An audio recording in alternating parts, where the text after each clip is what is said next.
I got sucked into Jumanji. I had fun with Hobbs and Shaw. I was the Scorpion King and the Tooth Fairy, and in the all-time classic Walking Tall. Well, you all love Black Adam, never forget your Jungle Cruise. I was in Hercules and the Fast series. I'm pretty sure I was in G.I. Joe too. Me and my best friend Ryan Reynolds helped Moana with their boat. I was the Hasselhoff in Baywatch, but I didn't really get the joke. Turns out I'm a jabroni and my career's in a free fall. Nothing I do is working. I wonder where it all went wrong. The Rock, the Rock, the Rock is in a hard place. The Rock, a demolition man. The Rock, the Rock, the Rock is in a hard place. The Rock, the Rock, Dwayne Johnson has a sad face. So we made this change on podcast. Talking Dwayne Johnson for the summer weeks. We're dropping the album and raising the eyebrows. Temporary low-bearing babes. The podcast will come and go, but the most important thing is load-bearing beams, the summer of rock in this room. Matt, Yeah? what did I say on our sofa last night? So you get to do the impression, That's right. and I don't. How do you do a Vin Diesel impression? We've been trying to figure it out. I've got it on lock. Go ahead. I'm going to do it later. Okay. But I realized you shouldn't try to sound like him. Just try to sound like Cookie Monster or something. The people in this room. No, because he's not a wrestler. He's subtle. He fumbles, but he seems to need to make everything he's going to say some sort of iconic line, some sort of huge impact. Like he likes to think of himself as someone who only speaks when he has something that's very important to hear. He's not a chit chatter. But he doesn't have anything very insightful to say. It's just the volume of things he says make what he does end up saying seem important. It signifies profundity. Like, oh, he must have said something very profound.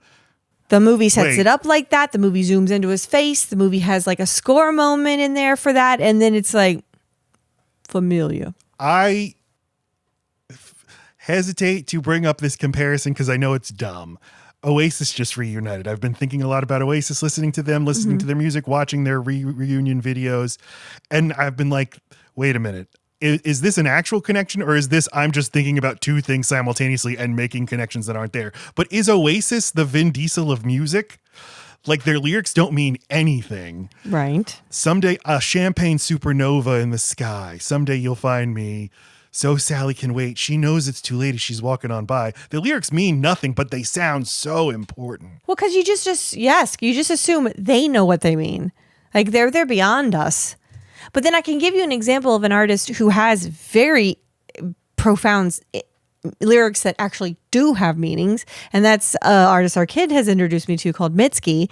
And especially later albums, she has just such a way with metaphor, and like every word is, it's all meat, no potatoes. And like it gives sometimes you don't have to take a minute. Sometimes you just totally understand. But it's like no one else in the world would have ever put it that way. So there's a way to do it. with all art, its meaning is meaningless. You project meaning onto art. Yes, but with Oasis, I couldn't even begin to try. Well, no. It's so easy because it is so vacant. But it sounds like it means something, so you just make it mean whatever you want it to mean. It's like, that sounds right. That sounds like my graduation, or that sounds like me. Yeah, but I'm scared. What is a supernova? Is that a collapsing star or something? Yeah, but a champagne supernova. How could you collapse champagne into the sky, into I don't know, a black hole? But it sounds real big. I don't think they know what supernova means. That's the thing. But it's always, the words sound real good next to each other. I think they mean champagne borealis. Whatever that was. What are the lights that Aurora Borealis? That's what they meant. Aurora Borealis. They meant champagne Aurora Borealis, but here's where the Oasis connection goes deeper. Go. I like the Fast and Furious franchise less than other people, but I do like it. However, I think there is a drop off, and with Oasis, there is a big drop off. But you can look at the good Oasis, their first 2 albums, and the bad Oasis, their third albums, and everything following. And I know plenty of Oasis fans love all that, and I like it too. But there's a big drop off in quality. However, if you listen to them back to back, you're like, these are the exact same. And yet, something is a little off. I don't know. Well, because the world didn't have it, and then it became so iconic so quickly because it was so unique and so you can't even define what it is they're doing, but it's just fucking cool. Like we needed you. I don't know what you are. But we needed you, and then it became imitatable, and that made it not as interesting. So then they end up sounding like they're imitating themselves. Yes, and less is more. Maybe like these are a gentle hand. They've always been imitating themselves. They're not very versatile. I mean, just like the actors in the Fast I and also Furious mean franchise. Vin Diesel though. Like I mean, he was such a I'm glad he exists, but I think I just need a sprinkle. I don't know if I need a whole vehicle of him over and over. There are movies in the Fast franchise where his star persona really works for me, and sometimes where I find it really off-putting, and I could never explain to you what it is or why. Well, there's like this like veil of menace, or like you don't know where this is going to go, and I it's not fresh in my head, the first one, but I think I remember being on the cop side the whole time. Or maybe it's one of those movies like Point Break where you're straddling both sides and you're hoping they're just going to find a way to be lovers. You were talking about watching the first Fast and the Furious movie, right? Because I'm pretty sure I probably like both of them right away. But there is at least that part of like, I don't know where this is going. So he's got more control, more menace, more mystery, more like, fuck, this guy's serious. Who knows who he'll let in the family? And then he does it. And he's got this big heart and this big sweet spot. And then once you see it, you're like, oh, whatever, just give him a minute. I don't care how furious he's acting. He's going to turn. So like he loses mystery after he starts letting in people. Yes, you're right. And he, in that first movie, and I love the first Fast and Furious movie. People who love the series don't seem to like it very much, but I really love it. It's got all the stuff. That's the one where he most successfully sells the mystique. That's what I mean. Of the character. Just like Patrick Swayze does in Point Break. Yep. And where imagine a Point Break 2. Yeah. You're not going to feel crazy around Swayze. You're not going to be nervous. Oh, he's dead. But you're not going to feel nervous around him because if they tie it up fine on the first one, where's the fucking danger? And with, like Bodhi letting in Johnny Utah in Point Break or Dom letting in Brian in Fast and Furious, you're like, wow, you won over Dominic Toretto. Right. But you watch this movie series and all he does is bring in new people into his this family. guy is lonely as fuck. He misses his dad and his mom, and he thinks of himself as being a patriarch, but he's got no children. So he just keeps trying to be that. When Paul Walker asks Vin Diesel in this movie, Dom, what do you remember about your father? Fucking lunch. I wrote in my notes, that's like if you ask like a 10-year-old, can you explain your favorite anime to me? They're like, oh my God, really? How much time you got? I don't know. Fuck yeah, I guess I don't know what I would say. I mean, these are young guys. I'm sure they remember a lot about their fucking He has just been waiting his whole life to sit on a balcony, on a dimly lit night and somebody say, Dom, tell me about your father. My father. So blue. Such a blue-collared man. Grease on his hands, but he came home for dinner, washed his hands, did homework. He was smart. He schooled my sister. Like, wow, this is day in the life. I'm there. Like Oasis, there's something a little conservative and traditional about the values of this series. Okay. There's sort of like, women can do like cool stuff like ride a motorcycle, but also they need to do the dishes. Well, and they're ours. They're mine. They are our property. That's my sister. Yeah. Very, very like rigid family dynamics, but like you can fuck my sister. But then even that is like kind of like traditional, like, I give you my sister in exchange for a goat or whatever. I think this comparison works. Okay. If you with the Mission Impossible being the Blur, more cerebral, more for educated people. It's more. If you're looking for plot holes, don't do it with Fast and Furious. Do it with Mission Impossible because you're not going to find them. Right. It's tighter. I think it's a tighter ship. The lowest of the low is looking for plot holes. No, I just mean Mission Impossible absolutely knows what it is and doesn't really veer off of that thing, and has like a very clear storyline that makes sense, and it's going for something big and different each time, but somehow it's the same. Where this is just put these guys in a new place and it'll be good, I think. Mission Impossible is like way more precision based. That's what I mean. It is like, we're not going in for any of the cheeseball stuff that the Fast and Furious series does, but otherwise they're very similar series in that they were kind of like very specific director driven, seemed like a different genre for each movie until they settled into the kind of movies they would be. Can I ask a question? Yes, go ahead. Did we start the podcast? Yeah, we've started. This is Load Bearing Beams, Hey. The Summer of Rock. I'm Matt Stokes. That's a cold open, baby. I'm Lacey Roth. We're married. We're married each other. We're a family. We're family. We became family that day. Pew, pew. And this is the Summer of Rock. We're going through the filmography of Dwayne Johnson, who we have not mentioned yet in our 15-minute preamble. There's no room in the room when you've got It's Vin true. Diesel. And So many diesel fumes. I need to air it out. I didn't realize, I guess this Vin Diesel thing is something I needed to have been sharing with Lacey over the years, because she was so like, in her Lacey way, just reactive to everything he did. We were like watching America's Funniest Home Videos last night. I was like, oh, yeah, he did the... Come on. Yeah, and I was very impressed with how much Matt let me talk the entire time. I just kept waiting for you've hit the limit. And because in my history segment, I'm really just detailing the series without going into Vin Diesel. We will be covering Hobbs and Shaw later in the summer, which is The Rock's spin-off movie, Fast and Furious movie, that was the result of the big Dwayne Johnson-Vin Diesel feud. Sure. And there I will detail all the hot goss for you between the falling out between the two men. Wait, in real life? Yeah. That Can't wait. kind of just going over it this morning, I still wonder, is this all in wrestling? In wrestling, you'd call it a work. Is this all a work? Because you find the similarity in these two men, maybe not in style, but in the way they think about what they do and do not do on screen and how they are perceived. Vin Diesel seems to want to control his image. So does The Rock.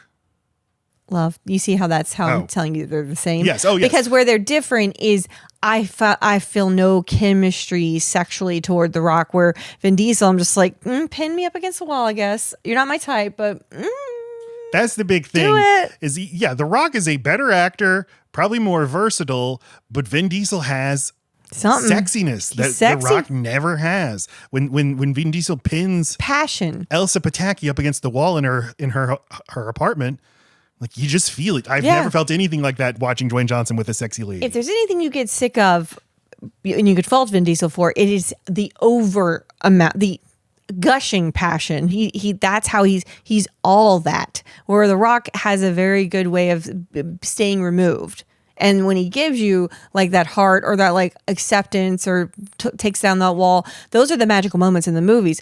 But Vin Diesel never puts it up. Mm-hmm. He's just real mad at you for shooting at him. Bad guy. When are you going to join our family? You're in my family. We need to have a family dinner for the kids that are coming. There'll be sex scenes in these movies. It feels like there should be more, but at least compare them to the Mission Impossible movies or every other big franchise that exists. Yeah. These are hot people like hanging around hot cars. Yeah, look at always them. Sweaty. They should be fucking like animals all the time. But don't you think that's what a part of it is, that they need to also bring in 13, 14-year-olds, and like it needs to be something you can take teenagers to without it being crazy? I don't think it has to. I'm not saying explicitly show it. I'm saying PG-13. You used to get PG-13 sex scenes in movies that kids would go see. But these kids can't drive yet, so their mom's got to come. I don't know. It does feel like it. I guess when you were talking, I was like, this does kind of feel like a Hallmark Mission Impossible. But then Mission Impossible is pretty sexless too. So it's very sexy. Yeah, I mean, but that's because Tom Cruise is. So it's comparing Tom Cruise. Are Tom Cruise and The Rock in any movies together? Because that'd be interesting. I don't think you could have two frigid men in one movie. Dry up everyone's vaginas. So the Summer of Rock, going through the filmography of Dwayne Johnson. This is now the second of three so we're telling the story of The Rock's movie career in thirds. We're in the second third, which is hey, things are going good now. Hey. Because we start off with The Scorpion King, like a solid base hit. The Rundown, a great movie that was a financial disappointment. That's then sad. he enters family movie hell for the next half decade. But oddly has some upticks at least in revenue, if not in reputation. That seems to be the only thing where he's making money. But hey, this guy who we all sold you as the next big movie star, Right. it seems like it hasn't worked. And weirdly, it is this movie in which he's not that big of a part. He looms larger in my memory than he is actually on screen.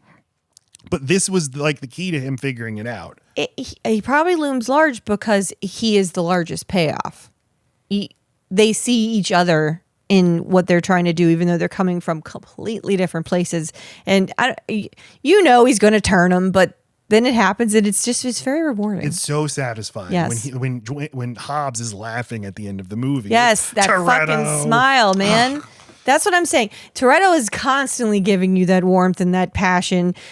And so and sometimes you're just like, oh, turn that one down, okay? I mean, it's working on me, but that's enough. And then when The Rock decides to is like, oh, did everyone see he smiled? Everyone come in here. And what this series has done is chase the high of this movie every time. They have to top the big vault chase for the big final action It piece. is an excellent and action sequence. The villain of this movie always has to join the team in the next movie, and it's to extremely dumb extents. Okay, and the team just keeps getting bigger and bigger and bigger, and so bloated. There's no time for anybody. Brie Larson, Charlize Theron, and John Cena—they're all here. Are you serious? Yeah, they're all the villains in the previous movie. Now we love them. I mean, Charlize Theron, I think, has never been. She's been like at best an uneasy ally in that most recent movie. But yeah, John Cena was the villain of the 9th movie. Now he's best friends with them in the 10th movie. Is he best friends with The Rock? Jason Statham is the villain in the 7th. Now he's on the team in the next one. Isn't he Hobbs? He's Shaw. Shaw. Hobbs and Shaw. And because Vin Diesel and Dwayne can't work together anymore. And in the last movie they were in together, Fast and Furious 8, they are never on screen together. They decided, okay, we just have to give them their spinoff. So, yeah, we're talking about Fast 5, the best movie in the Fast and Furious series. Where is The Rock in his like others? So he's strictly movies right now, not making appearances. Right. WWE. He will return to wrestling after this. And so our next episode, Pain and Gain, I will have a wrestling corner, because that is when he goes on his most extended run in wrestling after his first retirement. I'm going to corner you. But for this episode, we're not going to be touching on wrestling. We will be touching on one specific thing he did the weekend this movie was released. Uh-oh. So, I mean, we've kind of already given our histories with this, franchise. But you said you had seen Fast and Furious when you were a child. Yeah, what year would have come out? 01. Absolutely saw it in theaters, and I loved it. I mean, it seemed like 90210, but bad. I don't know. They're just a bunch of good-looking. I love that a girl can drive a car like a boy. I mean, there's a whole lot of tits and ass and hanging out around. And there was a thing where, like, the lakefront every weekend on the South Shore, all the nice cars would all line up, and then our version of hot attire, which was, stuff from the Forever 21 and where like we didn't look like those ladies with their very sexy 2-piece outfits. So of course there's like a heightened that's not how it actually looks when you hang out with cars, but whatever. So anyway, I think I was kind of a car girl a little bit because I'd had so many car guys in my life. Really? Just in that I knew what things were, and I knew what things were impressive. I was never going to have any of it, but I didn't just I didn't sit in anyone's car, and I was never attracted to someone because of their car. All of that seems very fucking stupid. Mm-hmm. So I don't like those parts of the movie. Okay. I don't like that aspect that there's so many dumb bimbos, but whatever, par for the course. But you didn't continue on with. No, I give zero shits about cars. I get it. They are art. They are unique, and things are rare and all that stuff. But no, I could, and I hate going fast. I mean, I'll go the speed limit and maybe 10 more, but if I'm going fast, I'm okay. I do not like anyone else to drive me fast, and I don't like anyone that drives fast for fun or to impress someone, especially not to scare someone, and not on a fucking residential street. Maybe on a track I'd do it. Maybe, except for I just had a blowout going fucking 70 and What would happen? What would happen on any street if you had a blowout going 120? Fuck, it's just stupid. There's so many ways to die. Why do this? Paul Walker, why do this? Wear a seatbelt, put a fucking case on your goddamn phone, and everybody just pay their taxes. But as the point, we got to get to that. Well, yeah, I'm not perfect. But as Vin Diesel says in the first movie, I live my life a quarter mile at a time. He's fucking stupid. In that few seconds, I'm free. That's why he does it, because of the danger that you described. I know. He's also the patriarch of the family. So, are you going to be there for your family or not? I think once you start popping out children, Fast 8 or whenever, Paul, in this one, stop doing this. Now you're just being an asshole. And he does have a kid, but he continues on with the life. And that is fucked, because this was supposed to be the final score. I don't like a movie about a final score that's not one, unless they have a very good reason why it all went away. But they end this movie with all the money. That's true. So the next one does have the clever gambit of all right, you did one final score to get all your money. Recession. Now you do one. You invested with Madoff, and Lacey loves Bernie Madoff. She's a Madoff truther. He's nice. You have all this money, but here's what you don't have. Freedom to go to America. So they work for The Rock in the next movie to get pardons. Like by Dolly? But They want to go to Dolly World. what? Begging your pardon. Oh, okay. Dolly You Parton. did a very natural I thought we were totally on the same level. so that after that, they can end up on the right side of the law. And in this movie, there's another thing I think that goes wrong in the series. In this movie where they literally say, we hate cops, 2 movies from now, they're working with cops. They're best friends with cops. They're basically a government agency in 3 movies from now. You had not seen you had seen Fast 5. I showed it to you. Yes.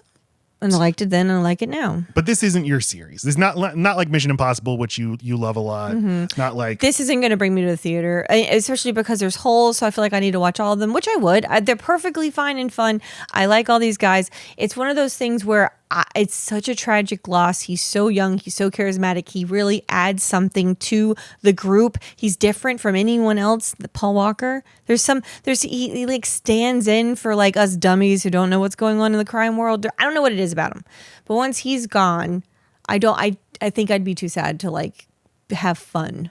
And I think that the movies have suffered without him. He's not a good actor. Again, No. most of these people aren't that good. That's why they don't have a lot to say. Tyrese Gibson, not that good. And yet there's something Charming as about hell. them. Something about, and Paul Walker is the rudder that makes Vin Diesel more tolerable. Yes. Because More normal. he has gee whiz, this is cool what we're doing. Where Vin Diesel has to just be Well, and never he's, say anything. Yes, and he's vouching for him in a way of don't worry, guys, he's not being weird. This is actually he's nice.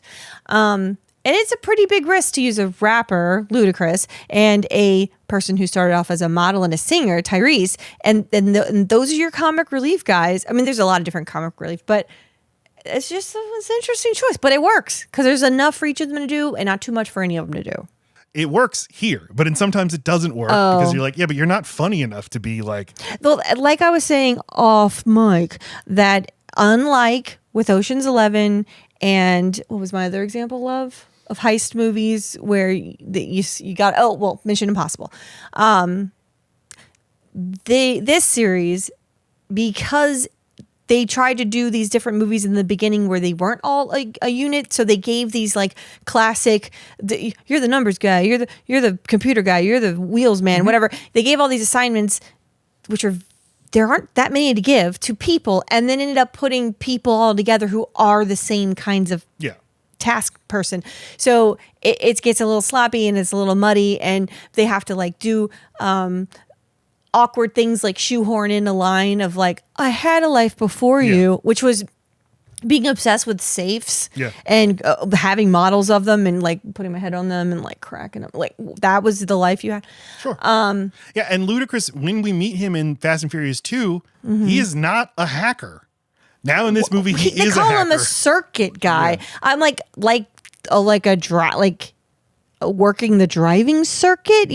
That's their fucking weird macho way of saying, computers with Circuit City and chips. I guess so, yeah. Circuit guy. I still don't know, and I don't think the movie knows, because the person on the computer the whole time is the fucking sister, because she's pregnant. What you were saying that was such a good point was they need to have clearly defined roles Yes. that you then see them do in the Right. movie. Whereas this, all their skills seem to just mush into one thing. So there's that's the problem, and because like Tyrese is the comic relief with his like big personality in one movie. I don't know exactly what Ludacris did, but assuming I know who Ludacris is, he kind of did the same thing in another, and they sort of handle that when they meet and they're like, oh, you're the black guy or you're the black in this one. I think that's funny, but it gets us not very far because we still don't have enough differentiation in why we're now looking at someone doing a thing and what kind of like comedy or like heighten something are we going to get because of this scene, because of that person,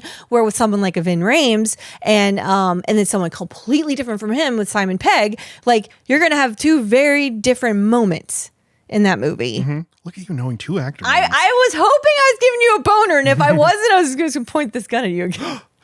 Boner. So that's what I mean. There's not enough difference in personality and in task. But I wonder if the charm is that we just like these actors. We make room for the people in the family. It's okay if there's crossover. And that kind of is like real life. Like me and my brother are basically the same person, if you think about it. So not necessarily me and Elliot. I mean, although, we are. We have a lot of crossover, sure. And like you look at any family and you're like, you're basically like four of the same people. Well, I don't get it. Who in this family is the circuit guy and who's the safecracker? So, I mean, maybe people's emotional attachment. That's the thing. Okay, so my history is I saw my brother had me watch Fast and Furious 1. I've never in my life cared about cars at all.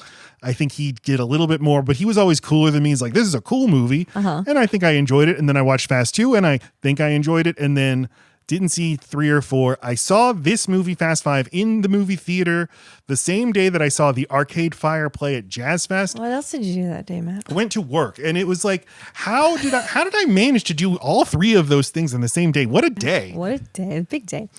And then didn't continue with the series. I think it was when Paul Walker died and everyone was talking about how emotional the ending of the 7th one was. I decided to watch that movie and then filled in the gaps. And so I really like this series. I don't love it. I think people who really love this series have a very emotional attachment to the people. And I would say I don't really have that. And I think I understand why. I think the kind of person that would be drawn to this are the people who maybe don't have a strong like blood people who would like to be in this family, and I wouldn't, and you wouldn't. I mean, like I wouldn't know what to do.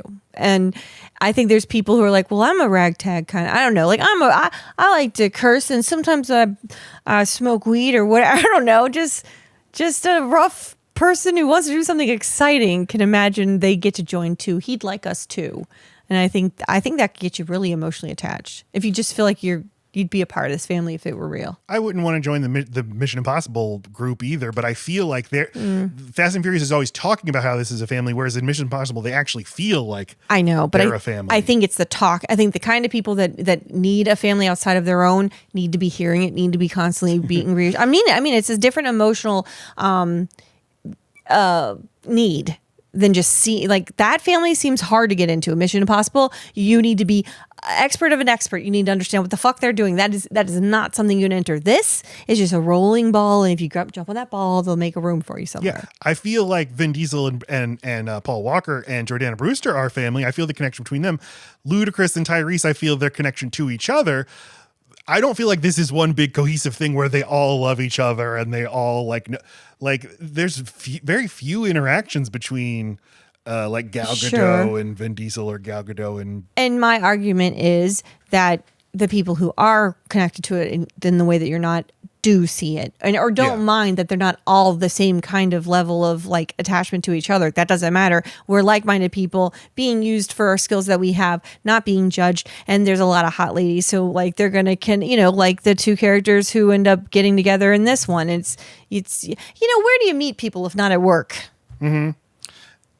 Yeah, that's a good point. And so you like Oasis, you're projecting your meaning onto it. They say they love Han, so they love Han, of course. They say they love Giselle, so they love Giselle. Yeah. Okay. Giselle is Gal Gadot's character.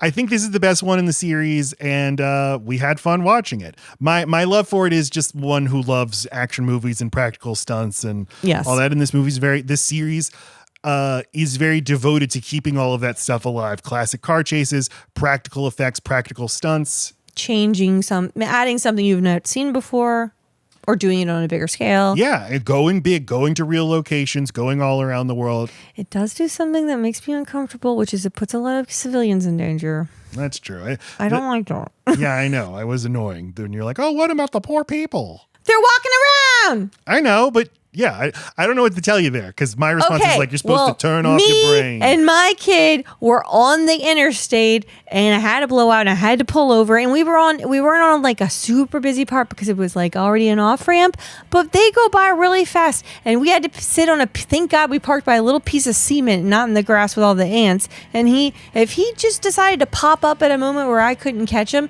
nobody slows down because the car's on the shoulder. Mm-hmm. So, I mean, imagine if a safe were attached to the car. Yeah, cars are dangerous. They'd hit the kid. I don't like that. I want to talk about the history of That's Fast fine. 5? Okay.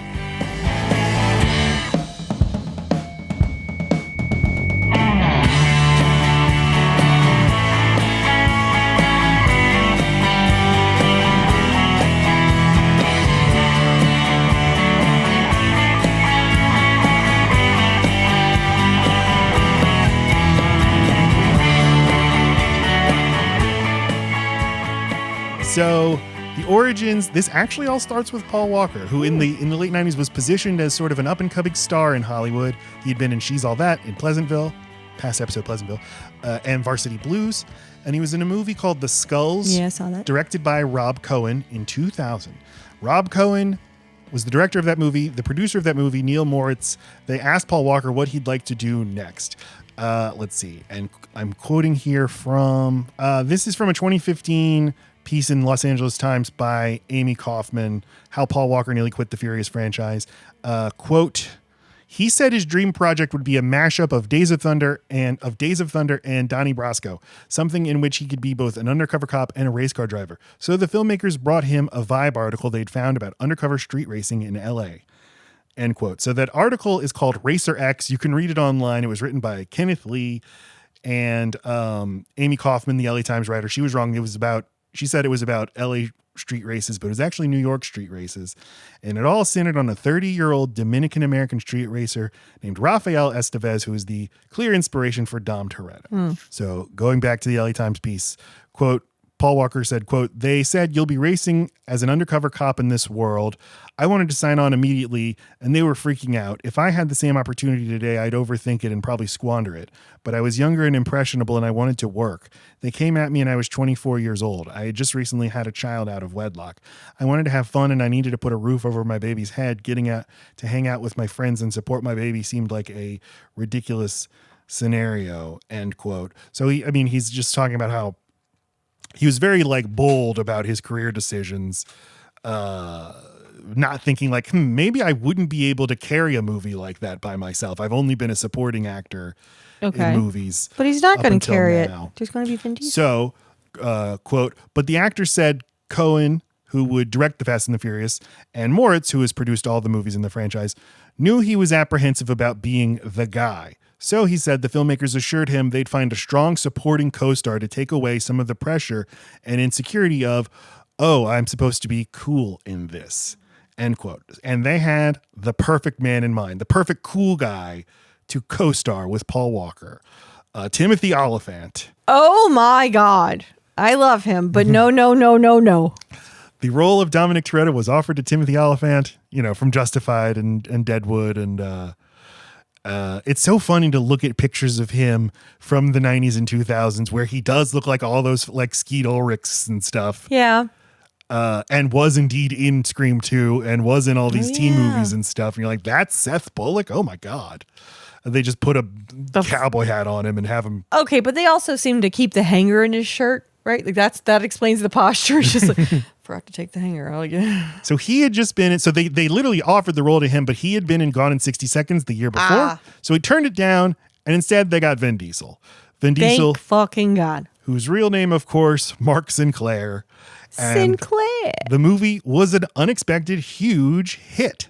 $200 million worldwide on a $38 million budget. Dang. As I said, I really love this movie. I think that it has and I'm sure it's because I was alive and aware of the world in 2001. And I watch the movie now and I'm like, that's what the world felt like and looked like in 2001. That's what logos looked like and graphics looked like. Okay. But the movie, I don't know, it just captures that moment in time and just has like a melodramatic cheesiness. Because it's a teen movie, but with higher stakes. It's Yeah. just a, and I feel like that's also that awkward moment, right? Like that path's not taken. Those are bougie New York people right after like a teen movie, and these are not those people. I love that. Yeah. This is what happens to the teen movie stars after the teen movie. Right. You got to go a little bit adult, but not too much. And they have to, their crimes in that movie are they hijack DVDs off of trucks and stuff. So it goes from that to them, working for the CIA.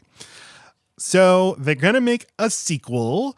Vin Diesel and Rob Cohen were interested, but they had started production on Triple X, a new star vehicle for Vin Diesel. How'd that go? It was a modest success. And Vin Diesel apparently turned down $25 million to be in Too Fast, Too Furious. He said it was because he didn't like the script. But later he said he should have just done it and fought for it to be better. But that is sort of an early indication of Diva Vin Diesel. Vin Diesel. Yeah.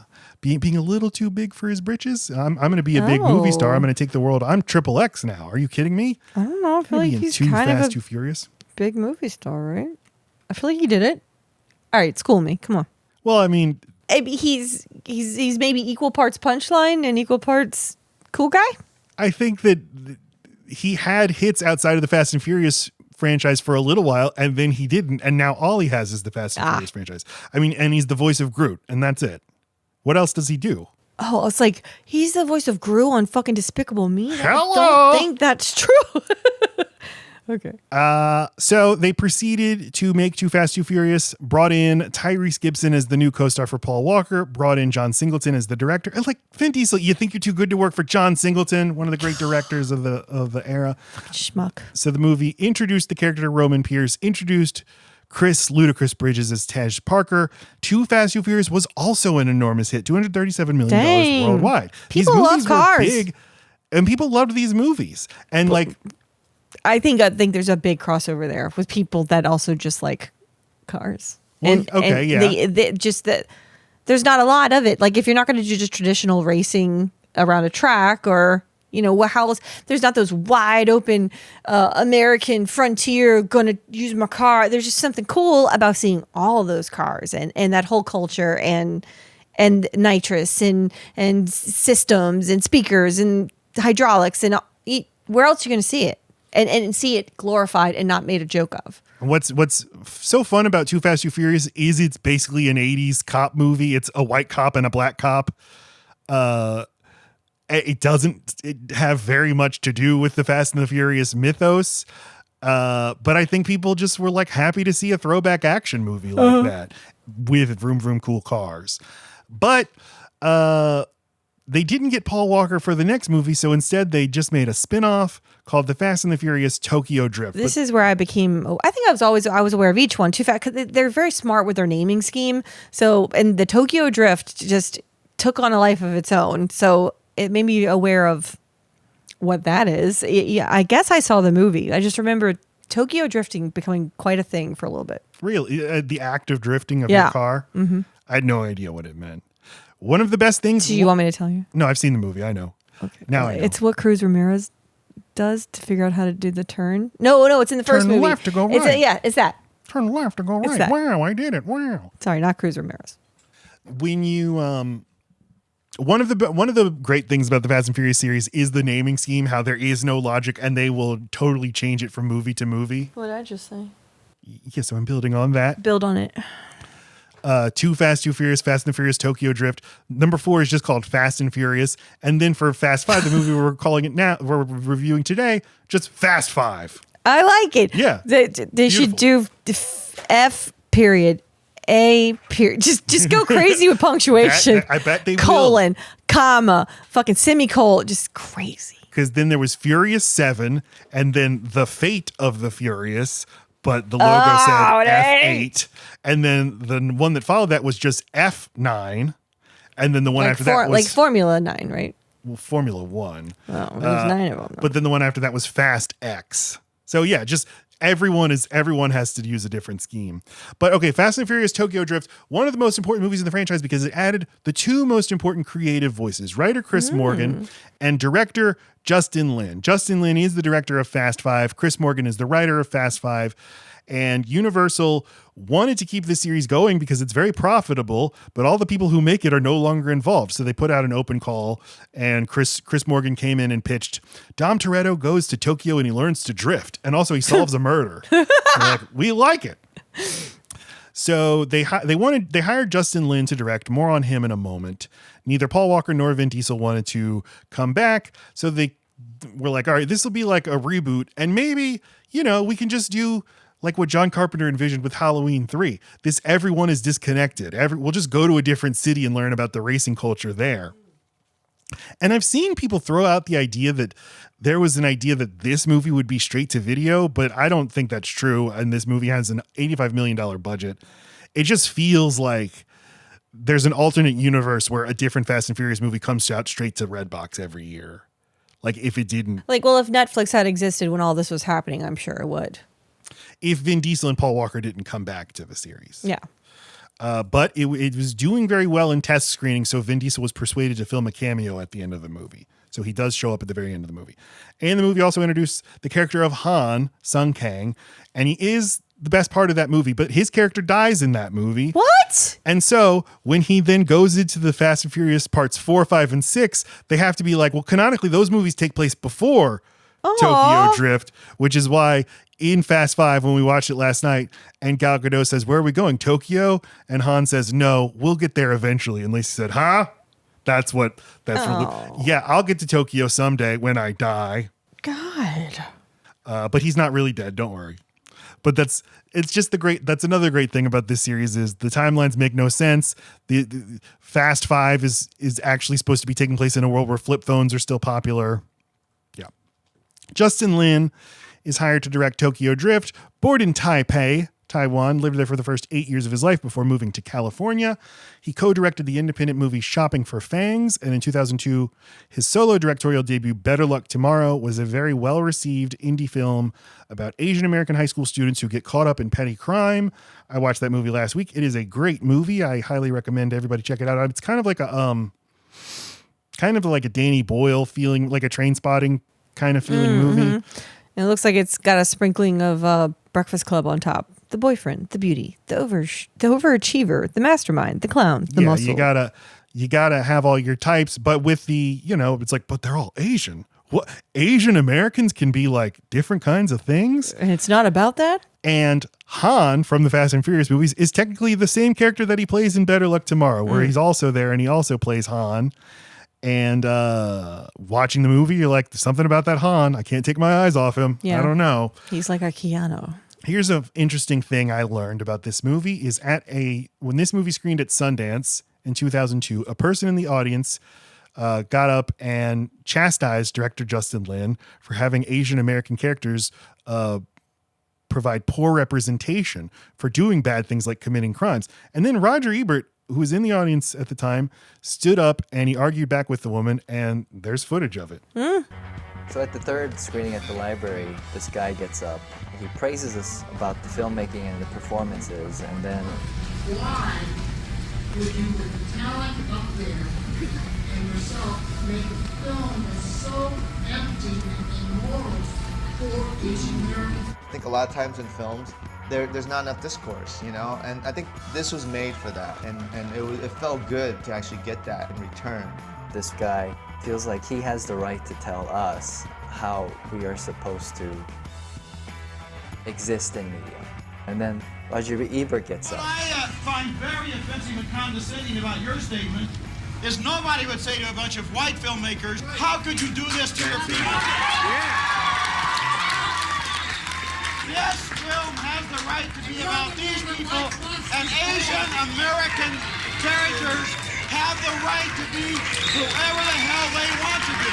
They do not have to represent their people. It's a historic. Whoa. So yeah, I got goosebumps because I'm a nerd. yeah, no, I mean, me too. That's why he's the best. And he was so good. And he has a great review of that movie. And he was just so good at the thing he did the best was champion little movies that he would get attached to. And his whole point there is like, you never say to a white filmmaker, your bad white characters are misrepresenting the white race. Yeah. And specifically saying like they don't have to represent anything other than themselves. And I do think there is a bad trend in art recently to where, no, it's a generalization, but that if you depict something, it means that you're endorsing it. Whereas you watch that movie and it's very clear these are characters who are affected by the world they live in and they're responding to it in a certain way. It's not saying it's the right way to respond. It's not saying it's the Asian way to respond. Yeah. It's just these people's experience. Exactly. All right, so they have Justin Lin. He joins the franchise. He directs Fast and Furious 3, 4, 5, 6, and then 9. And then quit Fast and Furious 10 because he's feuding with Vin Diesel. Okay, I'm seeing a little trend. I'm on the rock side. This movie was the biggest hit of the franchise. The chairman of Universal at the time, Adam Fogelson, he was the executive who oversaw this series. And he said at the time, quote, "We've heard so many people say, I've never seen one and I've never wanted to see one about the Fast franchise. So if these movies were still about street racing, there was probably a ceiling on how many people would buy tickets. We wanted to see if we could raise it out of about racing and make car driving ability just a part of the movie, like those great chases in The French Connection, The Bourne Identity, The Italian Job. Our strategy behind one of the biggest bets we've ever made is that the business has gone so far toward CGI action every weekend that we really believe creating a movie with real action and real cars will be amazing stuff to people excited by seeing something real," end quote. And he was right. Like, this did elevate it from a very profitable and popular series to being something on the level of the Marvel movies, the Transformers movies. For a while, it's been in decline in popularity recently. How much money do they need? It's always my question. No, I know. Look all the money you got. All done?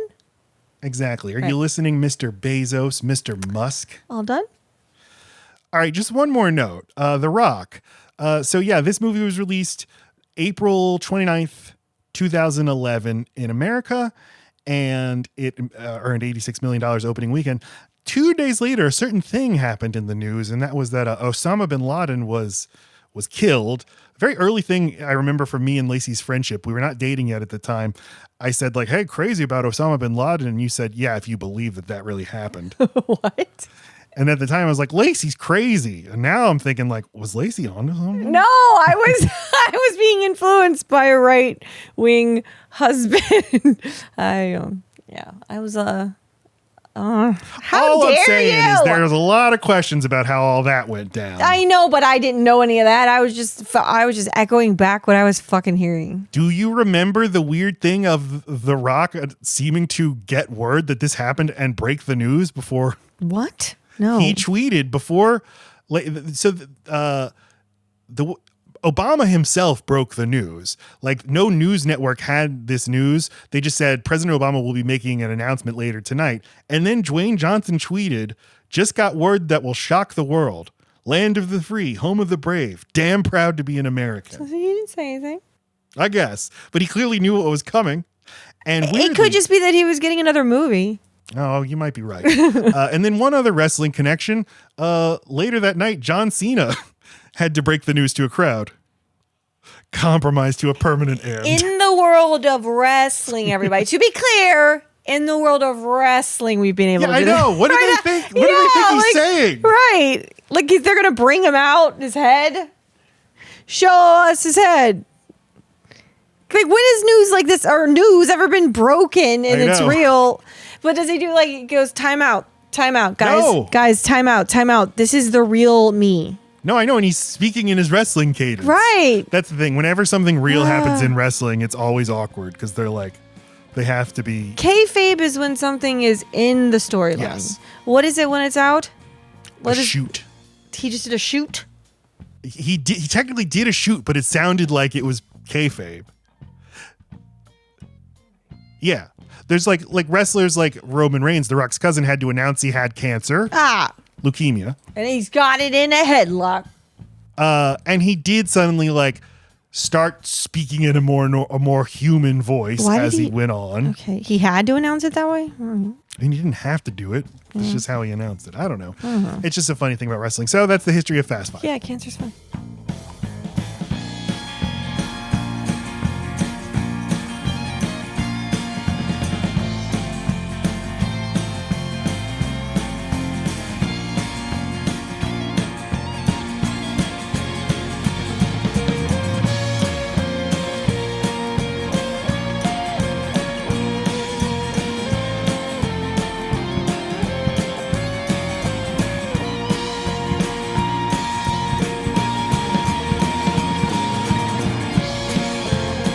We open by checking in on the last movie where Dom Toretto was abruptly sentenced to 35 years in prison. But then as he's being transported to prison, what's that? 2 cars pulling up beside the prison bus. One driven by Brian, one by Mia. And they do some car shenanigans. The bus overturns. Lacey's like, but what about the other prisoners? Don't worry. The newscasters will tell us in a second. I know, but they famously do not buckle up prisoners. They just put their hands. They would have ripped off limbs. Those guys would have been fucked. Yeah, they just say they didn't die. That's all they said. They're not like limbs everywhere. Won't be able to wipe their ass. But right away, we see the beauty of these movies. An actual bus getting overturned. No CGI shenanigans. Ew. And then Fast Five on screen. Perd Hapley from Parks and Rec is a newscaster. He's like, it's going to rain. New news happening on the freeway. A bus overturned. But don't worry, no one died. Okay, I love that they give you they bothered to tell you no one died here, but then they go ahead and kill everyone else in the fucking movie. And I love that when they're killing all these cops at the end, Mia on the walkie is like, guys, every corrupt cop in Brazil is after you now. We're sure. Don't worry. Kill them all. I know they're corrupt. It's fine. I took a small bribe from the warlord who runs my neighborhood. Right. I deserve to die. Right. So, nationwide manhunt underway for Dom Toretto, his sister, and disgraced ex-Fed Brian O'Connor. But despite every eye in the country looking for them, where they are is anyone's guess. Now we get to Rio, where we find out that Jesus loves you this much. Cut to the beautiful helicopter shot of Rio de Janeiro. You've never seen it before. Great second unit work in this movie, showing beautiful Rio. Most of this movie was filmed in San Juan, Puerto Rico. Oh, okay.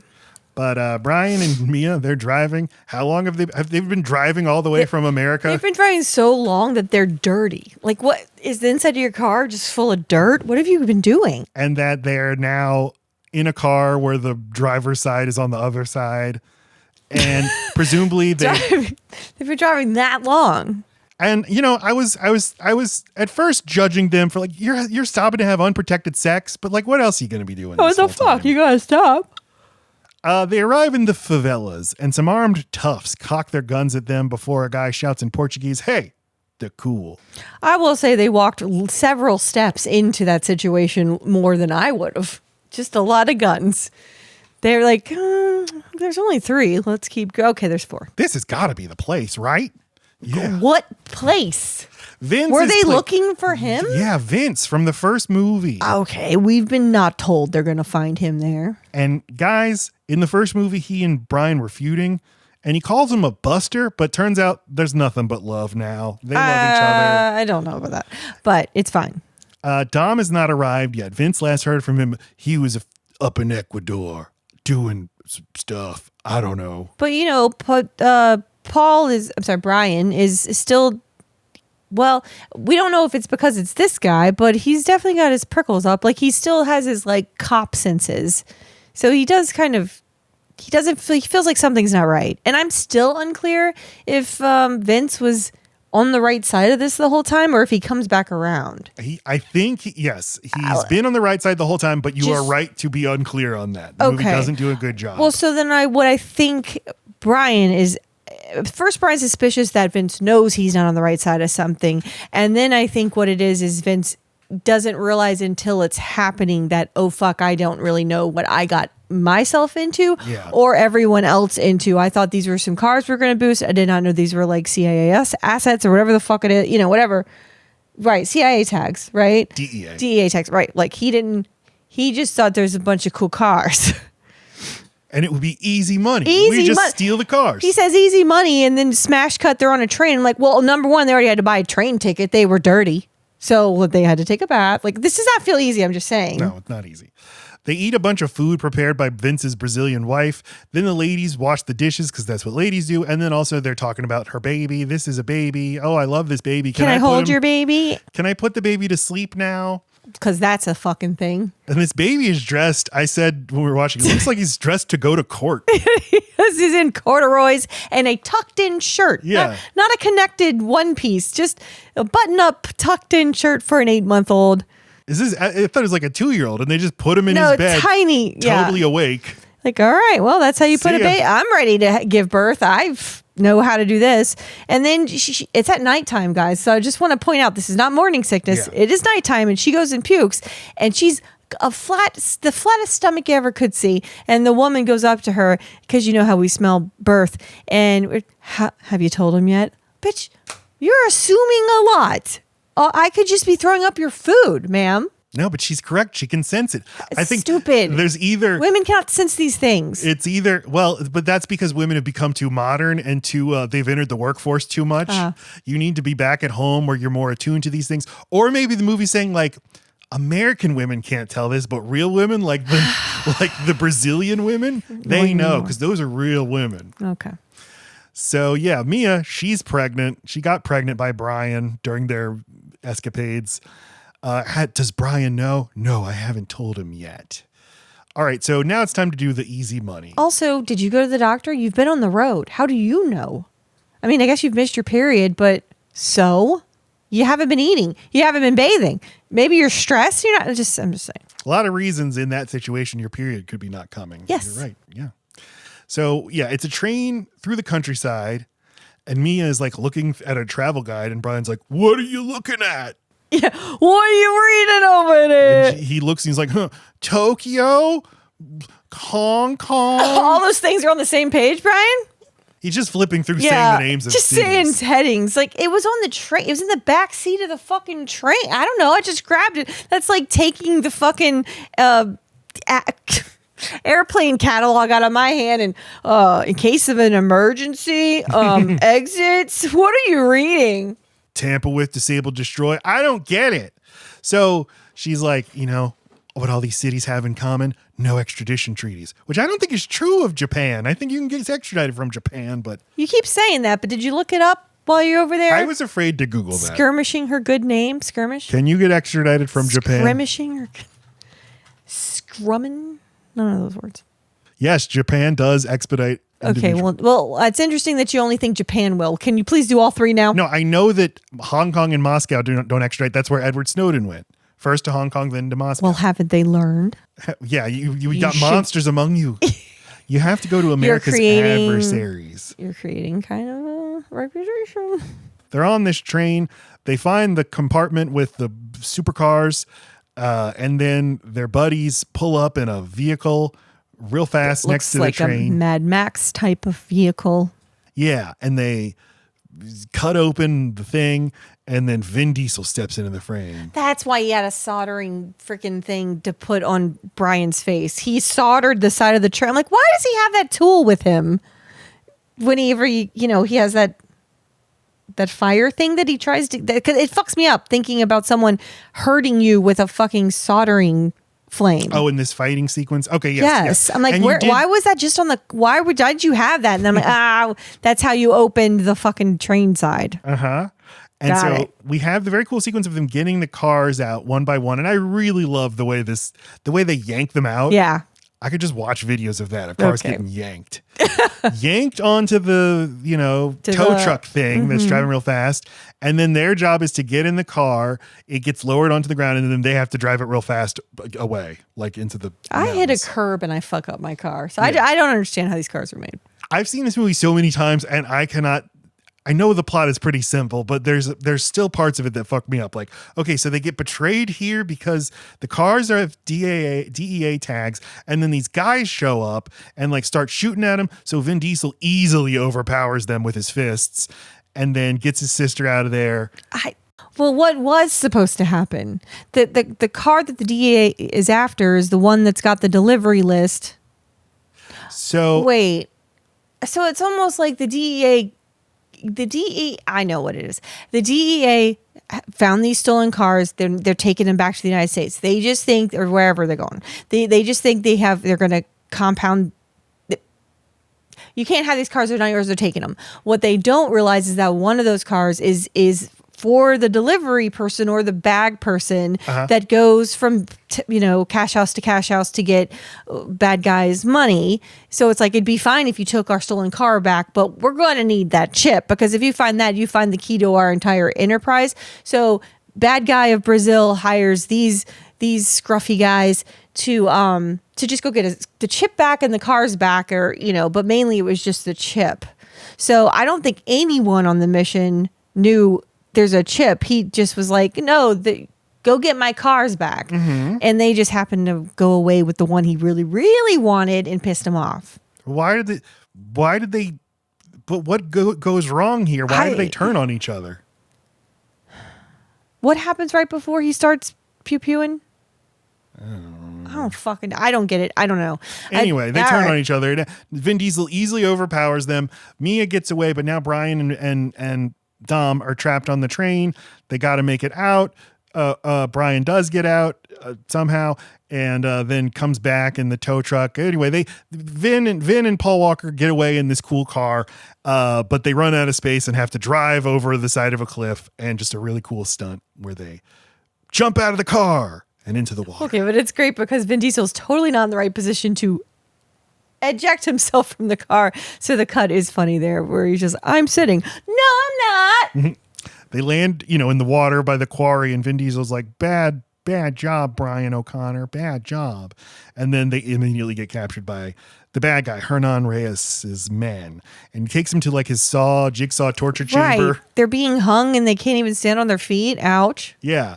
And they're like, listen, this is business, but I really need that car and I really need that chip. So tell me where it is. And Dom's like, I won't tell you. I'm like, okay, well then we're going to torture you. All right. See you later. He leaves. Dom and fucking Brian. Why can I not get his name?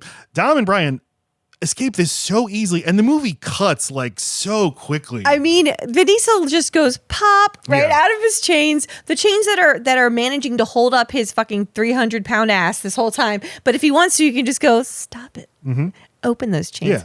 And and then you wrap your legs around someone's head, and then you got it. But it's like, it's one thing to for them to do all of that very easily, for the movie to just like not even bother to show you most of it. Like, yada yada, you get it. They escape. It's almost impressive. Okay. Like, you don't need to see that. It's none of your business. Mia is back at their super secret hideout. Brian and Dom make it back. And Brian says, like, we killed some feds. The feds are going to send their best guys after us. The heat will never be hotter. So we got to get out of here. But Dom is like, no. One thing we know for sure, they want this car. Okay.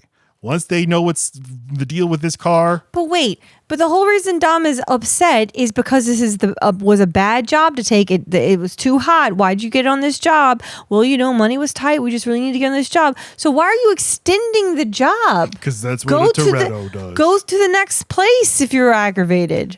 Nope. Got to know what we're up against.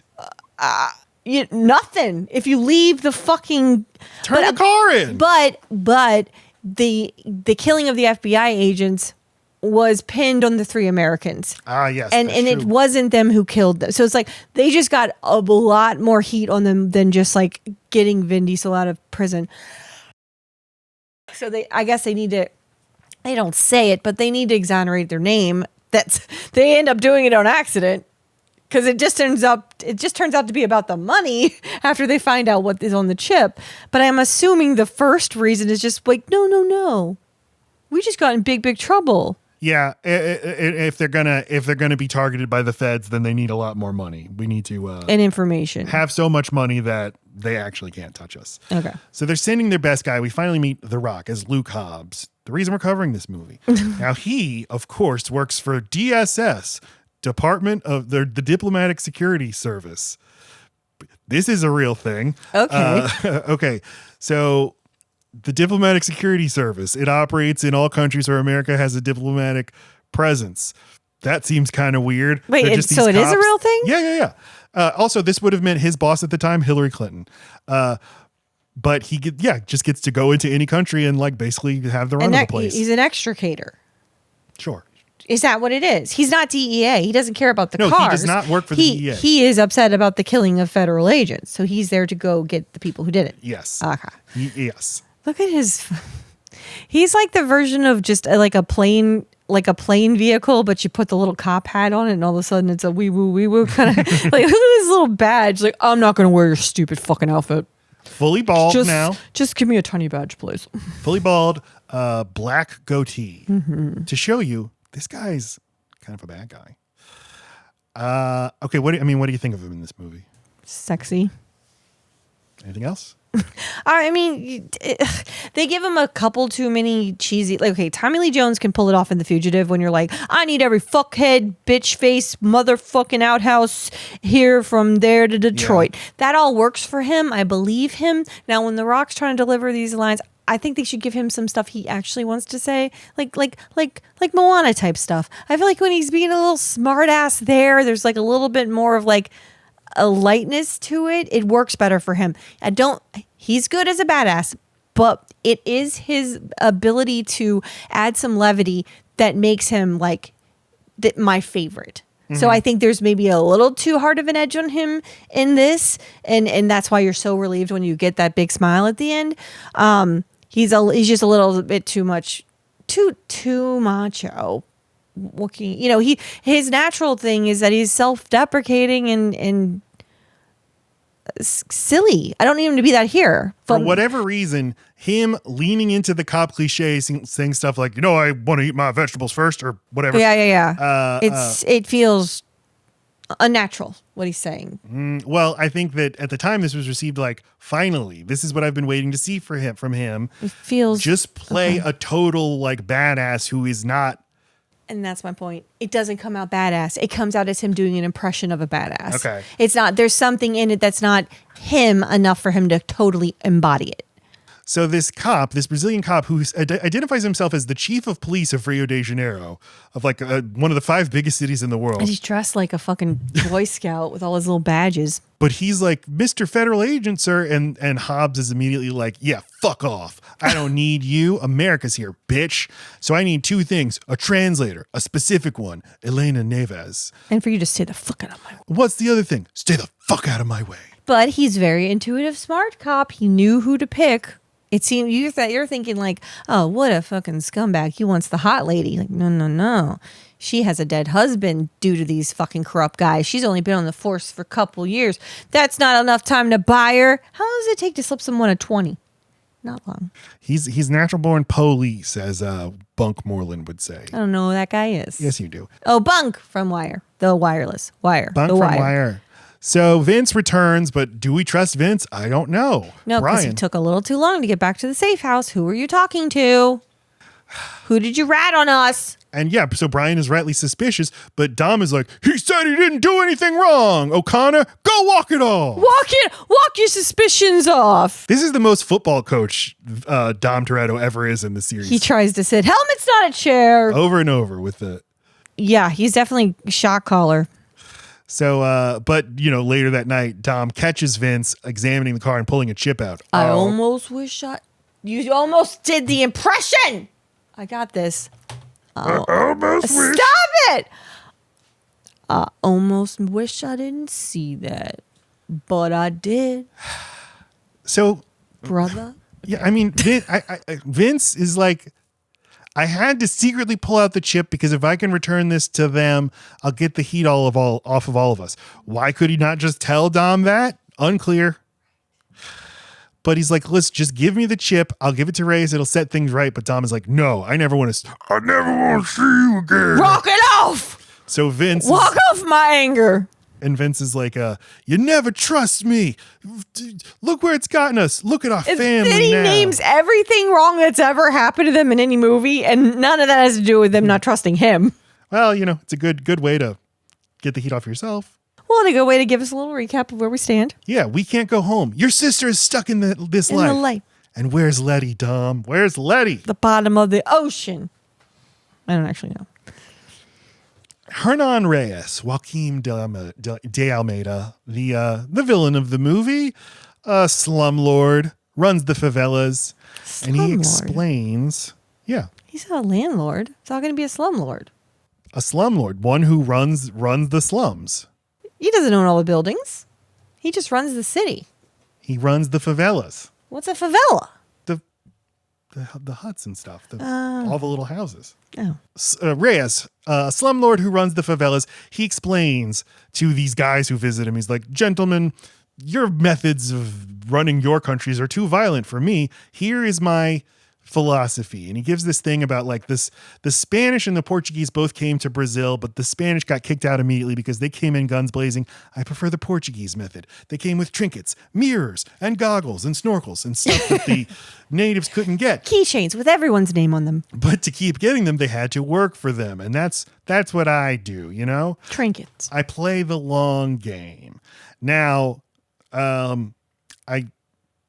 either this movie has this sort of undercurrent of examining imperialism in the form of You kept seeing glimpses. The Rock coming in as an American agent and being able to dismiss the chief of police of the city, being able to kill with impunity, you know, on foreign soil. But then I thought, is this supposed to be like a thing where The Rock, where Hobbs is the Spanish and Dom is the Portuguese because they do things like they'll steal gas but then give it out to the neighborhood? This they're the good way to do colonialism. You have to give people good stuff and then they work for you. Yes, but like, are the Torontos, the Torontos? Torettos. The Torettos, but are the Torettos not just more like Robin Hoods, not really trying to conquer anything? Right. They're just trying to live their way of life. Family. Okay, yeah. Well, but I mean, I there's a reason this is in here, and there's a reason. And I feel like they just didn't follow through. Because they leave it alone here. Wait, who says that line though? Reyes, her, the right? bad guy. No. Oh, they do this, but they do that, but they do this. Yeah, Elena's the one who says well, that that's about because she's already had her life saved by fucking Vin, and so she sees something. She's a people person, Matt. She could read people. He's not like just your regular fucking thug or criminal. He's not trying to out Reyes. He's something different. So she looked into his stuff and found there's some discrepancy here, and like they're doing bad things, but they don't seem bad. She's just trying to rationalize why she's like got the hots for him. That's it. Okay, so so that's not true. So we don't have to. And I think she's trying to get a little heat off of. She doesn't want them going in guns blazing when they do catch up with them. I think she wants them to like live. Yeah, this is Elena Neves, played by Elsa Pataki. She's a big character in this franchise going forward. Hobbs explains he chose her because she's a new cop. She joined the force after her husband was murdered. He's the only cop in Rio who can't be bought. She's the only cop in Rio. Did I say he? Yep. She. The only cop. I just didn't want it to sound like the husband was. Yeah. They get some intel that can lead them to Toretto. He's somewhere in the favelas. So they get in their very heavily armed, trucks, a foreign power invading Brazil, and Not just exactly go into the favelas. The width of the favelas streets, but just fine. Running over everything. Every mailbox gone. And they go in with their enormous guns. The, native Brazilians of the favelas all have guns too, but The Rock's like, we have bigger guns. And then they all walk away and he's like, I thought so. Okay, so that happens. But then later, to fucking bait them away so that Ludacris can go do something, Vinny, what is his name? Dom and Brian lure him out and all of his guys, 3 truck full of guys completely protected by Kevlar, to a street event with cars, and they pull out all their guns again, but then all the car guys pull out their guns, and the guy's like, oh, this is too much heat. Let's go. There's way more car guys with guns than there are thugs. Okay. The favelas are layered. Who knows how many guns are up? True. It's silly. But there is something with the imperialism or with the colonialism of we can just go into the favelas with our machine guns and stuff. And right, we're not getting any ID. I'm just going to shoot with impunity over here. Brian, meanwhile, hacks into the mainframe of the chip and he's like, hey, look, it's GPS locations of all these places. I mean, I guess this is like if you're going to go somewhere and I pre-program it into Waze for you. That's all it is. A step. Yeah. It's like, what do all these locations mean? We got to figure it out. But then Reyes's bad guys arrive at the same time as Hobbs's guys. show up. So there's just a big chase through the favelas. We get the very fun. We really just want to jump around like Aladdin. Yeah, on the rooftop. There's some parkour, fun action sequence, the chase through the favelas. And Dom eventually runs into Elena, and she's like, I've got you. You're under arrest. But then some gangsters show up and he pushes her out of the way to safety. Mm-hmm.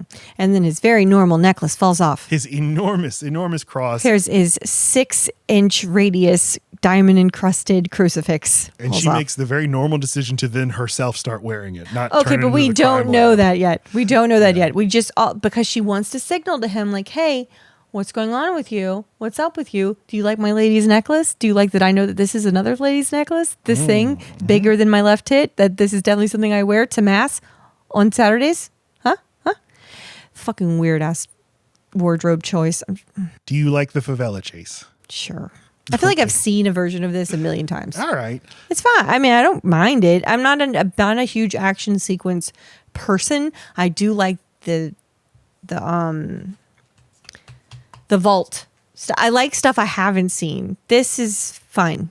I know where this is going. There's not going to be anything new at the end of this. There's just a lot of jumping. Okay. Well, fine. I mean, it doesn't bore me. A ringing endorsement. I don't mind it. It doesn't bore me. I don't care. The I like the movie for other reasons. Heroes escape through the sewers. Sure. And Dom is like, we need to split up. But Mia's like, no, we can't. We have to stay together. I'm pregnant. And Paul Walker has just the most wooden delivery of, are you kidding me? I think it's perfect. You kidding me? You kidding me? But that's what's charming about him. Yes. Yeah. This is a wooden guy who can't act. But he's a wooden human who can't be human. Just a corn-fed American. Like, oh, geez. Pregnant. No fooling. He's so attractive, though. And Dom, I mean, just his emotional erection, his family erection is just, oh, We family got just another got one. bigger. Oh, and he hugs them both. Mm-hmm. That it is a little bit off-putting the way that Dom's always looking at his sister sleeping and fucking thinking about her having a baby and what it took to get that baby inside of her. I don't know. I just feel like he likes his sister too much. No, well, there's something like feudal about it, like feudal. Like the point of sisters is you exchange them to another family to make alliances, but crucially, they need to go fuck your sister and put a baby inside her. That's how you seal the deal. All right. Well, it's hard being a sister. Elena is like doing some research on Toretto and O'Connor, and she's like, I don't know. It's like they're criminals, but they have hearts of gold. That's what my research is telling me. And The Rock is like, I don't give a fuck about their hearts. I want their dicks on a plate. Okay. And then here is where he hears that Hernan Reyes, the biggest gangster in town, is involved. And he's like, who's that? It's like, wouldn't you have totally been briefed about all of this? You have a folder? Did you get some sort of printout? Yeah. Even a map quest? Anything? We have Mia is asleep and they go out onto the porch and Brian, it's catnip for Dom. What do you remember about your father? He's like, my father, barbecue. You didn't go to church. You don't get barbecue. You don't get no food. He would starve people who didn't believe the way he did. And specifically, you had to go to our Catholic church. Right. If he didn't see you there, you didn't put the communion in your mouth. No, you know no how barbecue. my ethnicity is ambiguous and you can't really tell what it is? You had to find that specific church and go to it. And then my dad would have a roster and check you off. And then you got barbecue. Yeah. I remember everything about my father. Sweet. And then he would teach Mia because Mia was dumb as shit. And he'd learn the lessons before she had to know them because, again, dumb as shit. He didn't have to teach me nothing. Smart as shit. But her, fucking dumb. And here's where we can also see sort of the conservative ethos of these movies is, well, one, religion, very Catholic, these movies. And that's I like movies to have a perspective. And father was a working class person who didn't complain. He did the work. He grinded and he worked his ass off and he stayed up all night to take care of his kid. Because, well, I do appreciate that that's not his only value. They at least say that the value of a dad is being a dad, a caregiver, not a financial supporter. Mm-hmm. That at least is, sure, that's conservative, but at least it's not. They understand the mental stability of the child going forward relies on the parent actually loving you, not just giving you barbecue and food and money. But to look at this and say that the thing that worked is this wasn't a community, it was a family. It's not like the whole community looked out for each other. It's like my dad looked out for the neighborhood kids.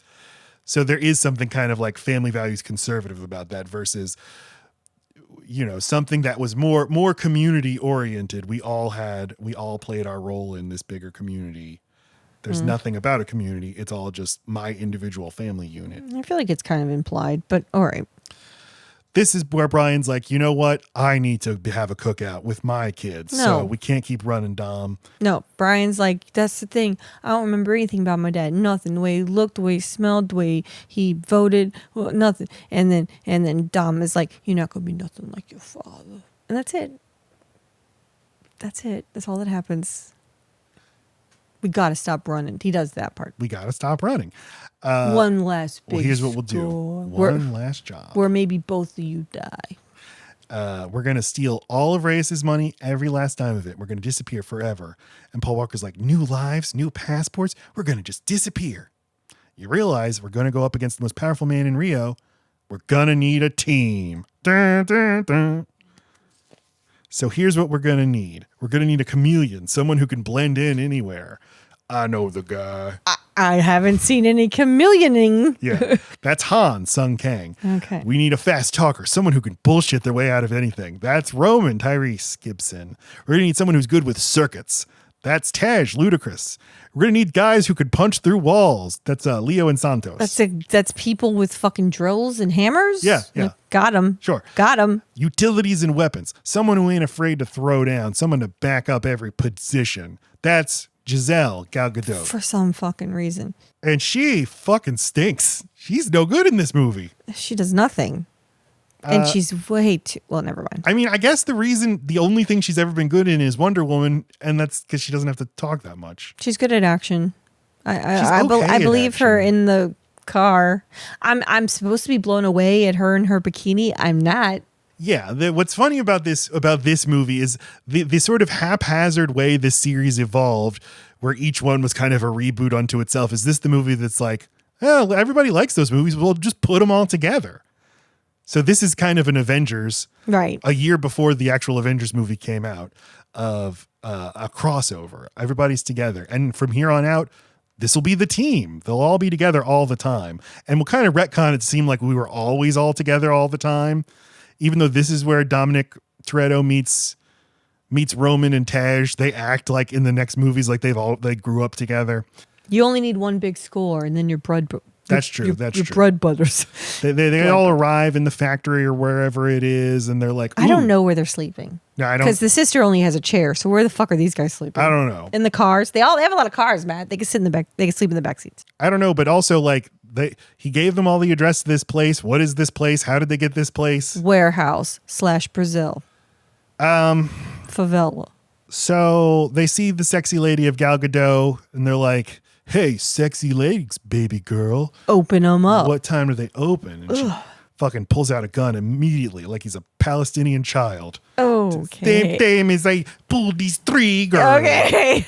The deal is there's 10 cash houses all throughout the city. That's how Reyes keeps his the parts of his organization disconnected, keeps the cash And in cash keeps it houses. out of the banks. Right. Crucially. And it totals $100 million. We'll take it all and then split it 11 ways, or split it however many ways, evenly.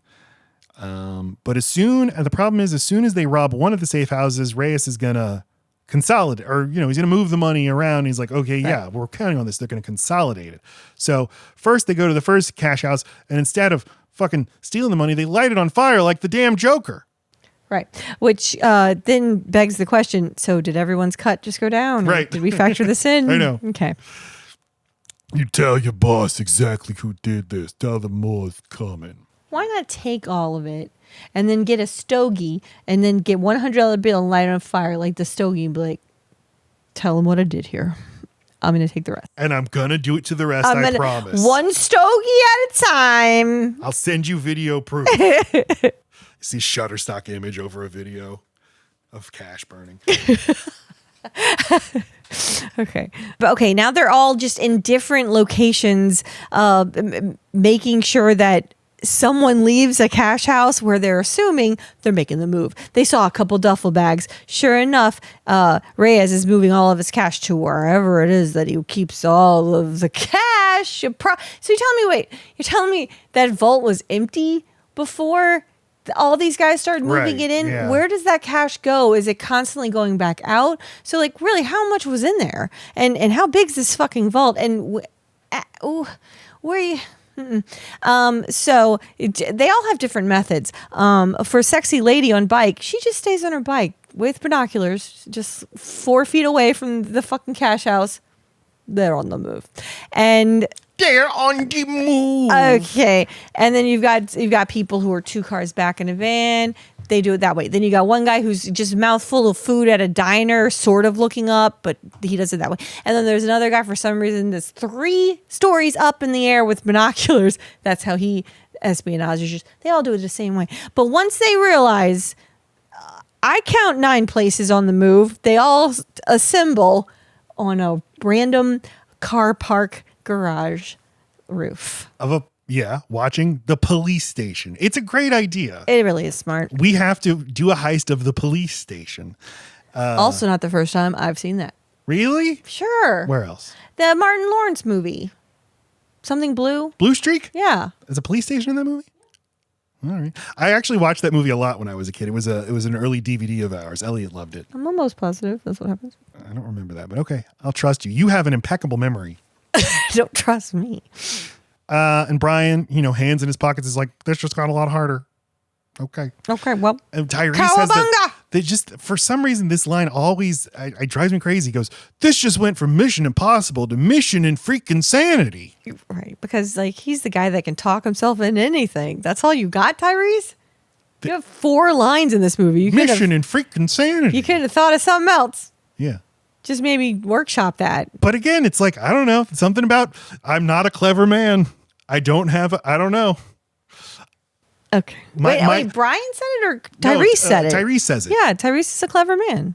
He's not, though. He is. He's the one that can bullshit and talk through things. But that's the catchphrase he comes with. But his bants aren't clever. But yeah, maybe that's what's charming about it, is he actually doesn't talk like a Gilmore Girls character. I guess. He just said, this is Mission and freaking Sanity, man. Like my dad would say that. Okay, well, yeah, we got to rob the police station. Well, they're like, yeah, this just got a lot harder. And, one of them's like, God, we can't do this. And then I'm out. Han says, can't? You mean shouldn't. And then Gal Gadot looks over at him. And then they all have to get on surfboards to get out of there because she just floods. Okay.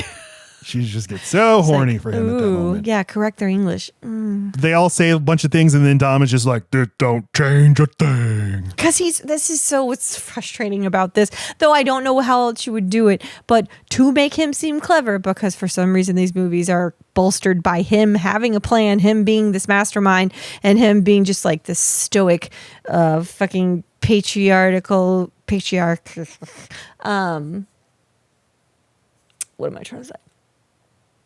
He's the boss. He's the Dom. He doesn't lay out a plan ever. He just tells you cryptically, I got you. Don't worry about it. Everyone just trusts him. And then, I don't know. I think they just can't give Vin Diesel 2 sentences in a row to give to him. He can't do it. He can't say 2 things in a row. But in the first Fast and Furious movie, he talks a lot and he's a good talker. It is weird. Do you forget how to talk? Because this is how he is the rest of the series. It's just 1 sentence at a time. It's just this weird performed gravitas that I get what you're doing. I get what you're doing, but I feel the 7 to 8 takes it took for that to work a little bit. I see the sweat. So we go into the police station. We see the safe, the vault. It's very technological, this vault. We're looking at a technological vault. It's got a spinny. Yeah. It's got a hand. It's got a beep, boop, bop, beep.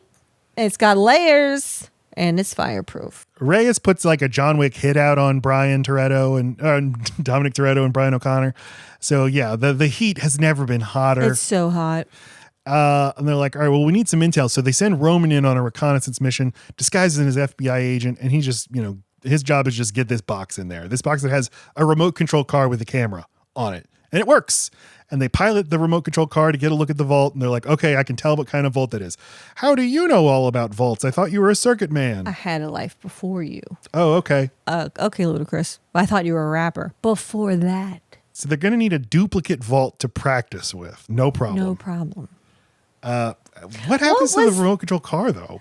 Yeah, they play with it after that. They need something to do in that evidence room. They're just delighted to see it. Like, fuck yeah, someone got toy evidence. What was the movie that we watched where, like, it was called Hitman, right? The Hitman, where, like, he literally just ordered stuff off of Amazon to practice on.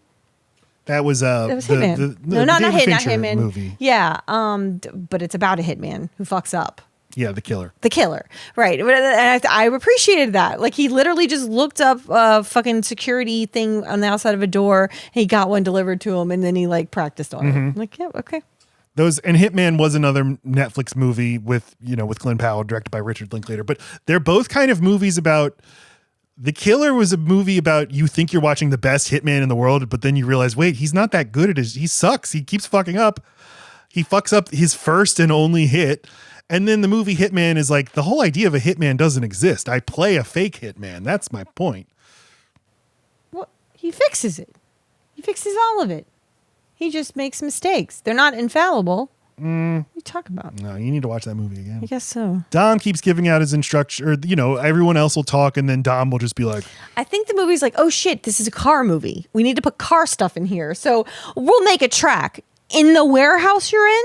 You mean a circle? We'll make or did you get a new warehouse? You're making a track. Unclear, yeah. You're making a replica of a parking garage you need to get through where there's 4 cameras and you have to get around without the cameras pointing at you. But really, it's just we need each of you, and the people are here to see each of you in a car. Can each of you just get in a car? Yeah, so we'll have to contrive reasons for that. Okay, Right. So the parking garage has this angle, so you'll need to be able to turn this fast, and the camera's this fast, so you got to go faster on the camera. Okay, we're going to need some fast and agile cars, so Dom and Brian go off to a street race, or we can tick in the local Brazilian car scene and They see get a the car. Brazilian women's asses. Right. Well, I think it's also like a staple and a requirement for all these movies that for this silhouette, the car headlights and the women like, wah, Yeah. like you just have to have that moment. But like the Universal exec said, like if the movies were about that, there was yeah. a ceiling on this. Yes. But this is like we have But you to have to create nod a to little it. bridge, yes. Yeah. To show people like if you're here for the car races, we'll have one little like well, and we haven't nod your totally way. left behind this culture, this counterculture, this like we're not totally within the law, but we're having fun. Like we have we police this. We've got it under control. It's okay that it's not totally legal, kind of thing. They're so good at racing cars that we don't even need to see them winning the race. I They appreciate just go it. pick out a car. I appreciate it. Yeah. And they set up this guy to be like this big heavy of like, oh fuck, you don't mess with him. He's blue car guy. And then it just okay. But because Dom beats him, he doms him and then immediately turns him into an ally, which is all Wait, where Dominic is he? Toretto ever does. I never see him again. No, later when Hobbs confronts them, he's the first one to take out his gun. Okay. And this happens over and over and over again throughout You gotta the love series. that guy. Yeah.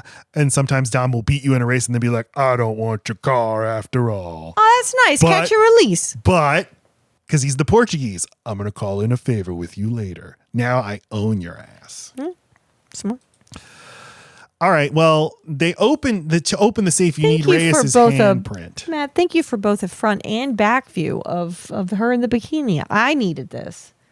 I can't imagine that you did this for me. Did you need this? Is that sarcasm? What I did thought you would want to comment on her butt because you had a lot of thoughts on it while It we were is watching. it's an odd bathing suit So choice. yes, that is why I did it. So Giselle, Gal Gadot, and Han, they get tasked. Han, you're up, and he's like, "Okay, God, no problem. I guess I'll just go get his handprint." And Gal Gadot's like, "Oh, you need to see the woman to do job." The woman has ass. But not yet. You don't know about ass yet. They go to the fucking the beach club where Reyes is, but he's heavily guarded. Yeah. And here's Han overthinking things. Yeah, and he's always, he said he was just ripping off Brad Pitt. He's always snacking in this movie. Oh, okay. And in all of the movies. And I don't like eating in movies, so it does bug me. But I do get how that could be something to help people act and kind of anchor them in the reality of the situation. Yeah. I'm sorry, my giant crucifix just got caught in my headphones. You're what? Oh, nothing. It's a Catholic thing. I'm a female, so I have to have one that guards my entire heart. Oh, I never noticed. Yeah, no. Giselle and Han, they start like, well, they're talking, they're getting to know each other. The charge, the romantic chemistry is off the charts. It's popping off the screen. I'm buying it. And he's like, how long were you in the army? And she's, gives him a look like, how did you know? And he's like, She's smoking army issued cigarettes. How did you know? that thing you did with the gun, that was straight up Mossad. Okay. Just like the real Gal Gadot, who is very likely an Israeli spook. Look it up. Yeah, she's like, well, how long have you been non-smoker? Because you're always eating chips. I don't know what an Israeli accent is. Oh, yeah, no, you don't. And he's like, oh, man, she knows me. She's got me figured out. And he's like, well, I guess we're equally matched. this day's a waste. We're going to need to come back, probably hire a few more men. And she's like, or we need a woman. Okay, stop doing that. And then she whips off her whatever and she's doesn't wearing even a put it sexy down. bikini. She leaves it on the floor. Yeah. Rude. And just I don't know how handprints work, but he never grabs her ass Yes, he does. fully on the bathing suit or fully on the cheek. There's not enough purple for bathing suit for him to get his entire handprint onto the bathing suit, and you never see him only touching that. So I'm just saying they present the bathing suit like it's got the full hand. It fucking don't. So Play the clip. Gal Gadot, Gal Gadot. who you assert is not that hot. No, I think her face is beautiful. I love the way she talks. I mean, her body's great. It's fine. It's just like, I think we're supposed to be really blown away by this bikini. And I'm just like, I just feel like, like standards need to be a little lower and like let her like have like the Because food she wants to eat. The point of the scene is like she can go sex her way in. Just I mean, she's so sexy. Who wouldn't let her? I mean, her in any fucking room in any town in Louisiana, that's the hottest shit I've ever seen in my life. Sure. I'm just saying right here, right now, I know this bikini is supposed to be a moment, and I'm saying I'm let down. And what do they say about Rio specifically? Most beautiful women per square whatever. Right, and it's in the world. all about their butts, and they had to do this kind of specific bikini because she's just a very thin person, so the butt isn't really there. So I'm just, don't show us all these beautiful Brazilian butts all throughout the movie, and then this is supposed to be a big deal. It's not. That's why Bond girls work, because you're not seeing it otherwise. Then it's like, whoa, sex. I knew it was coming. And that's what this is supposed to be. And I'm not impressed. If like her whole move, the whole thing she contributes is, hi, I noticed that you're Reyes and they were sitting. And then I just didn't know if you knew about my ponytail and how I like to sit. And then they let her in. And then, oh my God, we're sitting and touch me wherever. My butt? Okay. I'm totally going to get out of this real natural. I'm just going to say, I have diarrhea. I need to go. Like, it just doesn't. They don't show her. diarrhea. They just don't show her like with any like game in what she's saying. It's all far away. They don't give her any like smart shit to do. It didn't bother me watching it. It's just, it would have a little more impact if you could hear what she's saying to get these things done. But she can't talk. That's the problem. She famously could not do anything other than her natural accent. So in Wonder Woman, they have to make the whole made-up island speak her accent, because that's what the Amazonian or the Themyscirans, that's their accent. I appreciate her not trying a bad one. Well, I had this observation, and I don't like it. Oh. Uh-oh. I've been spending so much time with our son at the pool of our gym. Here we go. And I felt like the most old man observation is like, boy, women's asses are out a lot, aren't they? Bathing suits are getting smaller? I don't know. I don't know how to describe it. Just every woman there has just got their ass out. Yeah. Not a bad thing. Just feel like this is not something what? Fuck you. That's what that's why you stay at Crossgates for 4 hours? Yeah, Sully wants to go. The ass. He wants to go. And by the way, the children's asses you're looking at, those definitely teenagers.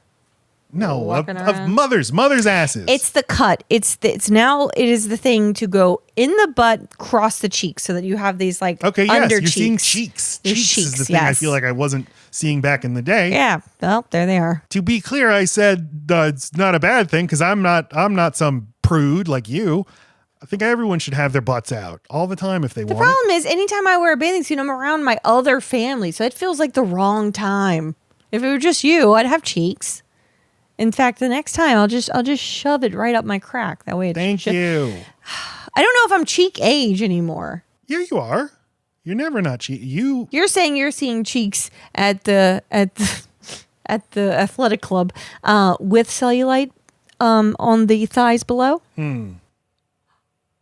I don't look that closely. I'm afraid to look. Legs like mine, like with a dimple or three. What? Your legs look great. Your ass looks incredible. It's my favorite. Yeah, but the ass is fine. Then it goes into the leg that has the dimples. I don't know what a dimple is. I don't know what you're talking about. Oh, this is not helpful. Okay, I'm going to have to go to Crossgates. I'm going to have to go to this place we're talking about. Yeah. I need to spy these cheeks. Anyway, she gets a handprint on her ass. Good job. Allegedly. Yeah, allegedly in a movie.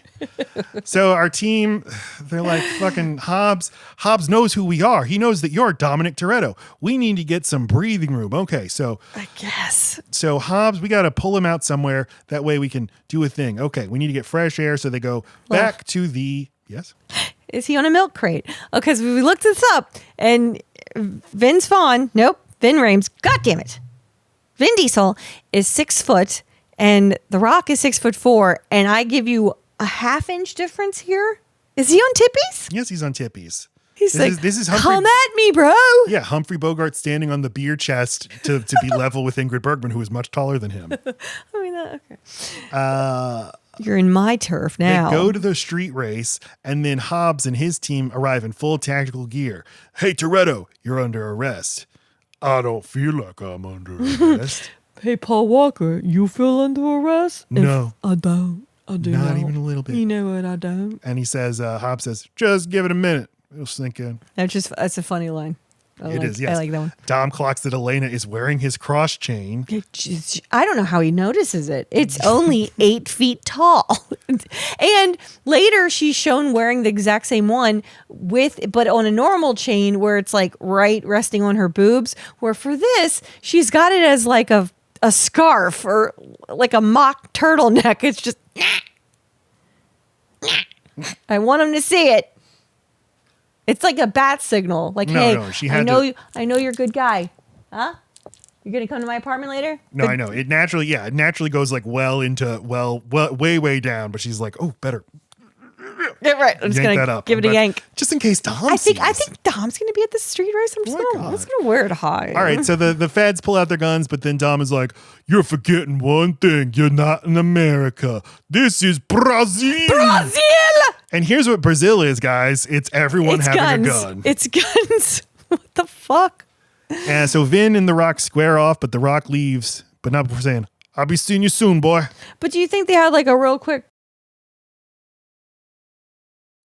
chat? Be like, okay, everybody, thank you so much for being on my side. I know I took your car, blue car. I'll give it back. Look, I'm going to get the feds out here, or like really big guys, lots of guns. Oh, no problem, yeah. You know, I'm going to get them out here.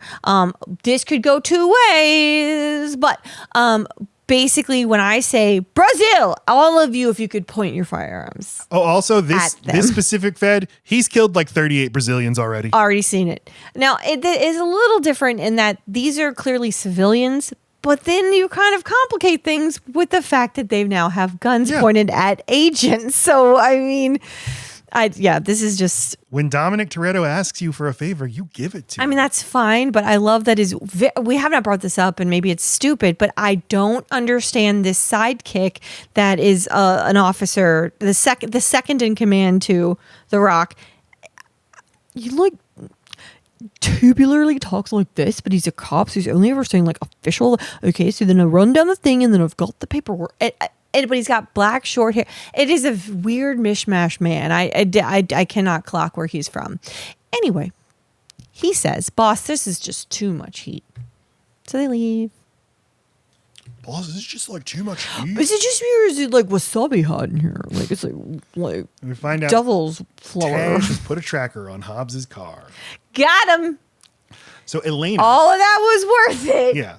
I think you could just look behind you. You'll see Hobbs. But no, I'm going to put a tracker. Plus, this doesn't matter at all. So many things in this movie don't matter. They're like, all right, forget it.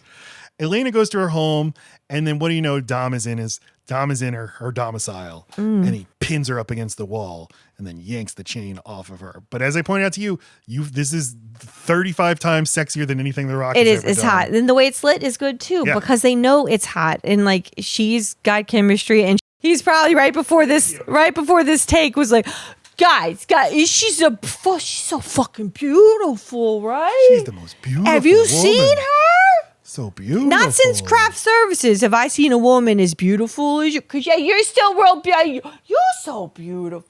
Anyway, so this is when we find out, and I didn't know this, that necklace was actually Letty's necklace. Which the reason why I didn't know it is because it's clearly a man's necklace, so big. And the clunkiest line delivery is given as he leaves this house, because they both realize they both tragically lost someone that they deeply care about, and they're all about loyalty and doing what's right and family. And not until now did I know that anyone could ever know how I feel about someone that is gone until now that I know you. And then he leaves. And now I think that's exactly what he I said. know that you know. Now that I know that you know, we will wear this cross together. When I see you next, I'm going to give it to you. You put it on. So Han is like, you know what? These cars that we've spent 40 minutes of the movie trying to get working, You they're know not how gonna to work. you know how to be invisible. Just drive what they drive. But he says, we're going to need invisible cars. And Dom's like, I know just what to do. Yes, they're all clearly marked with individual numbers. 67-0114, 67-0508. They're all numbered. Just because you took 5 of them does not mean they aren't going to report and know these cop cars have been taken. So when you then drive these around their fucking place where they disappeared, someone's not going to... That's one of them. I've never seen that officer before. Why has he got that crucifix? Lacey's driving a truck through the plot holes of this movie. So aggravating. Dom and Brian and Han and Roman line up in their police cars to It do a is fun. drag race for $1 It is million. cute. Brian so desperately wants to beat Dom, but Dom can't be. Vin Diesel refuses to be beaten. He's never. And if he is beaten, it's because we have to canonically know he let you He win. let you. So that's the other thing about the Very Vin weird. Diesel, The Rock thing is Vin Diesel is like a wrestler in so many ways. Yeah. Where there are wrestlers like Hulk Hogan who are like, okay, if I let you win, I'm going to have something like the ref did a fast count or something. So Yeah. you can always say like, There's a little wiggle room here. yeah. But this is how you have your street racing thing in the movie. Sure. Vince abducts Mia in a market but he's like, no, I did it for good reasons. Reyes' his men, we're waiting for you. She takes him back to HQ and she's like, he's a good guy. We can trust him. And Paul Walker's like, I don't know. But Vince is like, he's family. And I already had made the barbecue over here, and I see he has ashes, so he went to mass. They're having a cookout, talking about what they're going to do with the money. And Vince is like, can I come too on the job? And he's like, absolutely. Did not giving anyone a vote, and thereby just slashing the returns for everyone. Yeah. But whatever. Every person we add, our share goes down. And everyone makes a joint decision right then, like, okay, nobody let Dom go outside Yeah. or like interact with anyone because the shares are dwindling. Yeah, we need to do some stock buybacks. Brian tells, Mia reveals I'm pregnant. Everybody's like, oh my God, you're I pregnant. didn't even know. Is that why you're always here, not really helping? This is, we're just hanging out, having fun. I like it. And I like it too. I like it. Yeah. These movies always have this moment, and I always like it. And Vin actually gives a good toast. Money will come and go. What? We know that. Why are you doing it that way? But the most important Grover or whatever. But the most important thing in life will always be the people in this room. Right And no here. one else, in case someone else comes in tomorrow who's also family. Nestor, come on in, family. George. That's how they celebrate. Salute me. I've got a gun, everyone. I've been playing with a gun this whole time. It's fake. Well, Wow. their thing gets crashed by Hobbs. And he's like, you think I wouldn't find that tracker? I found it, and I reversed the polarities. So it was, you didn't even know. Blah, blah. Plus, I've been smelling those ribs for miles. They get in a big fight, the famous Vin Diesel v. The Rock fight, where they're so perfectly evenly matched. Wow. This much smaller man and this enormous man. Wait, your eye bleeds on the left side? then my eye bleeds. Look at this. Yeah. Their injuries are uniform. They're the same, yeah. And they, just get in a fist fight despite having heavily armed feds who clearly are just like, you're under arrest. He's like, no, I'm going to tussle with I him. need to get my sillies out. But Vin clearly wins the fight because he overpowers him and he's about to kill him with a wrench. And that's his reputation. That's why the Rock's character did not respect him to begin with. He almost killed someone with a socket wrench. He even says that to him. He did kill a man with his you with a wrench. piece of shit. But in the first movie, an hour into the movie, he's like, actually, the reason I did that was very understandable and sweet. Okay, I'm just saying The Rock knows about that and does not like this about that man. That's a brutal way to kill somebody. Yes. And look, he had the opportunity to do it right here, but he just can't. You're right. That's why it's a callback. That's why he learns in that moment, you did give gas out. They put them all under arrest, put them into the squad cars, but then the squad cars immediately get shot up by Reyes's men because he owns the favelas. And all of the American agents are killed except for Dwayne Johnson and Elsa Pataki, and Elsa or Elena. Who is not American, but yeah, Elena is like, they're like, cut us loose, give us a chance. And so she does. And then Reyes's guys, they shoot Hobbs' car with a bazooka. They kill all of his men. Everyone seems to be dead. And they're he's about to kill die. him. But Dom Toretto and Brian Familia. O'Connor show up and save his life. And then Dom extends the arm of friendship and takes him to safety. Oh, also Vince dies. Vince gets killed. He's like, Dom, you got to meet my son. I named him Dominic after the most important man in the world. Well, his name's Nico, but it's Dominic. Yeah. And he pops a little family boner once again. And he probably just realized that in that moment and was like, I really need you to give my kid some money. So I named him after you. Dominic and Nico is his name. So we get some standard Fast and Furious like family Catholic melodrama as Dom says goodbye to Vince's corpse. You were a special family to my family. Lays him down on a table in the warehouse, never for his wife to ever find him. And now they just live with that smell until they decide to leave this warehouse. Just gives him a million little kisses. Vince, Your wife will find. I'm gonna put this barbecue by you. She's gonna find you. And then when he's finished, he's like, all right, we're going ahead with the mission. And they're like, Dom, we can't. We got to run. Running isn't freedom. But he says to all of them, like, look, any of you can leave. You're all free to make your own choices. And I then believe he him. Walks away like he's going to go off by himself, but someone chimes in who we didn't know was there. Aye, man.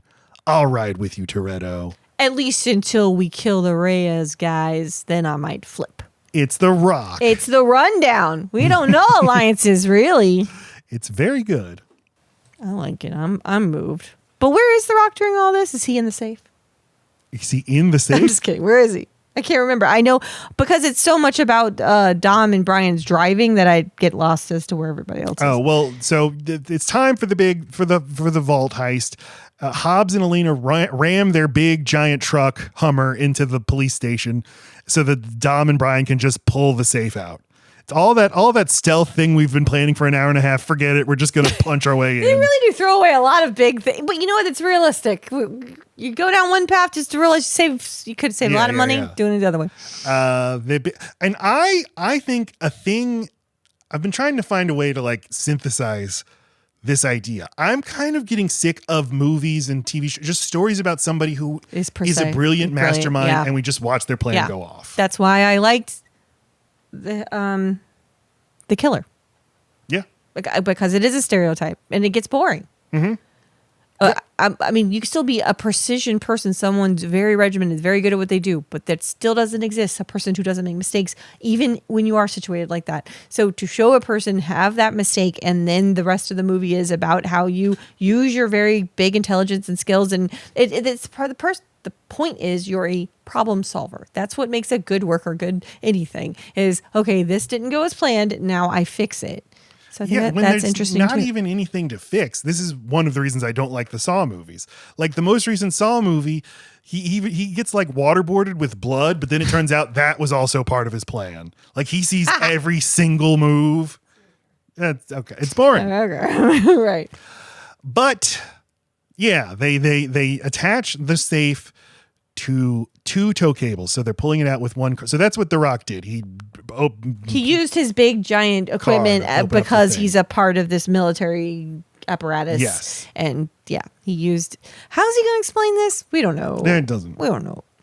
Dom and Brian, they attach the tow cables, and thus begins one of the great action sequences of modern. It is quite a triumph. I would love to know, and we should shout out the two drivers who are actually doing this.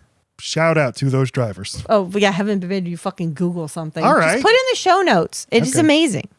Yes. So this is all practical. One way they did this was they put a pickup truck inside the vault. And so you can drive the vault. The vault is driving. That's like Cousin It in the Addams Family play we just had. that Laci was a part of. But that is how they did it. The hand on a little remote control car. The whole time I saw the play, there were these two ladies sitting behind me doing like commentary on everything that happened in the play. And it was just like, oh, that's adorable. Oh, that's precious. Oh no, Wednesday, she's wearing the same dress as that other woman. Oh no. We hadn't yet learned her name. So, what about when the Lady Moon came out? That was supposed to be the big practical joke. Or, like, oh, the moon really is a lady. oh, the moon's a lady. But I'm asking you personally. No, I don't remember if they reacted. It was all just the most basic, like we were just announcing what's happening. Again, on I'm the asking stage. how you felt about the switcheroo with the moon. I went, I confess I was a little confused. Oh. If I have a critique of that play, it's with the script, not with anything that you did. No, I don't mean me. I just mean in general. Like you start to get it all makes sense to you when you've seen it 200 times. Yeah. So you don't know where the holes are. It's not like anyone ever stops and goes, I need fresh eyes on this. Is this tracking? Yeah, no, it didn't totally track for me, but you know, right. It's an experience. I just let it wash over me. Good. The Addams Family play. So yeah, great action sequence. I know that seeing this in the theater, I knew that I was like watching. This is something special. I said to myself, like I've never seen this. This is such a beautiful idea. Two cars. And you know it's real because the weight is perfect, right? It's not just going ding, ding, ding, ding, like going all over. It's heavy. And it has a momentum of its own. It moves very weirdly, and it's causing all kinds of damage that they then have to deal with. It's knocking over like poles, and then they have to dodge the poles. When they split, I'm so confused. Like, what's going to happen to how are they driving two separate ways right now? Yeah. I'm terrible at towing. At pulling a trailer. I've done it many times in my life. I still cannot back up a trailer to save my life. So watching this They the back first up? time. No, they don't back up, but I'm so kidding. bad at I was echoing that. I'm bad. I didn't even know they back up. So the idea doing this, you know what? I couldn't do this. You can. So two things. You said one it's drivable. What was the other thing? That's What they did is they took a pickup truck and they sliced off the bed. So it's just the front part of the pickup truck that was small enough that it could fit into this vault. Fine, but what's the other trick? You said there was two tricks. I don't think I said there were two tricks. All right. Other team members start arriving in police cars. And I think that I don't know if this is the beginning of these movies where they're always in touch with each other on walkie-talkies.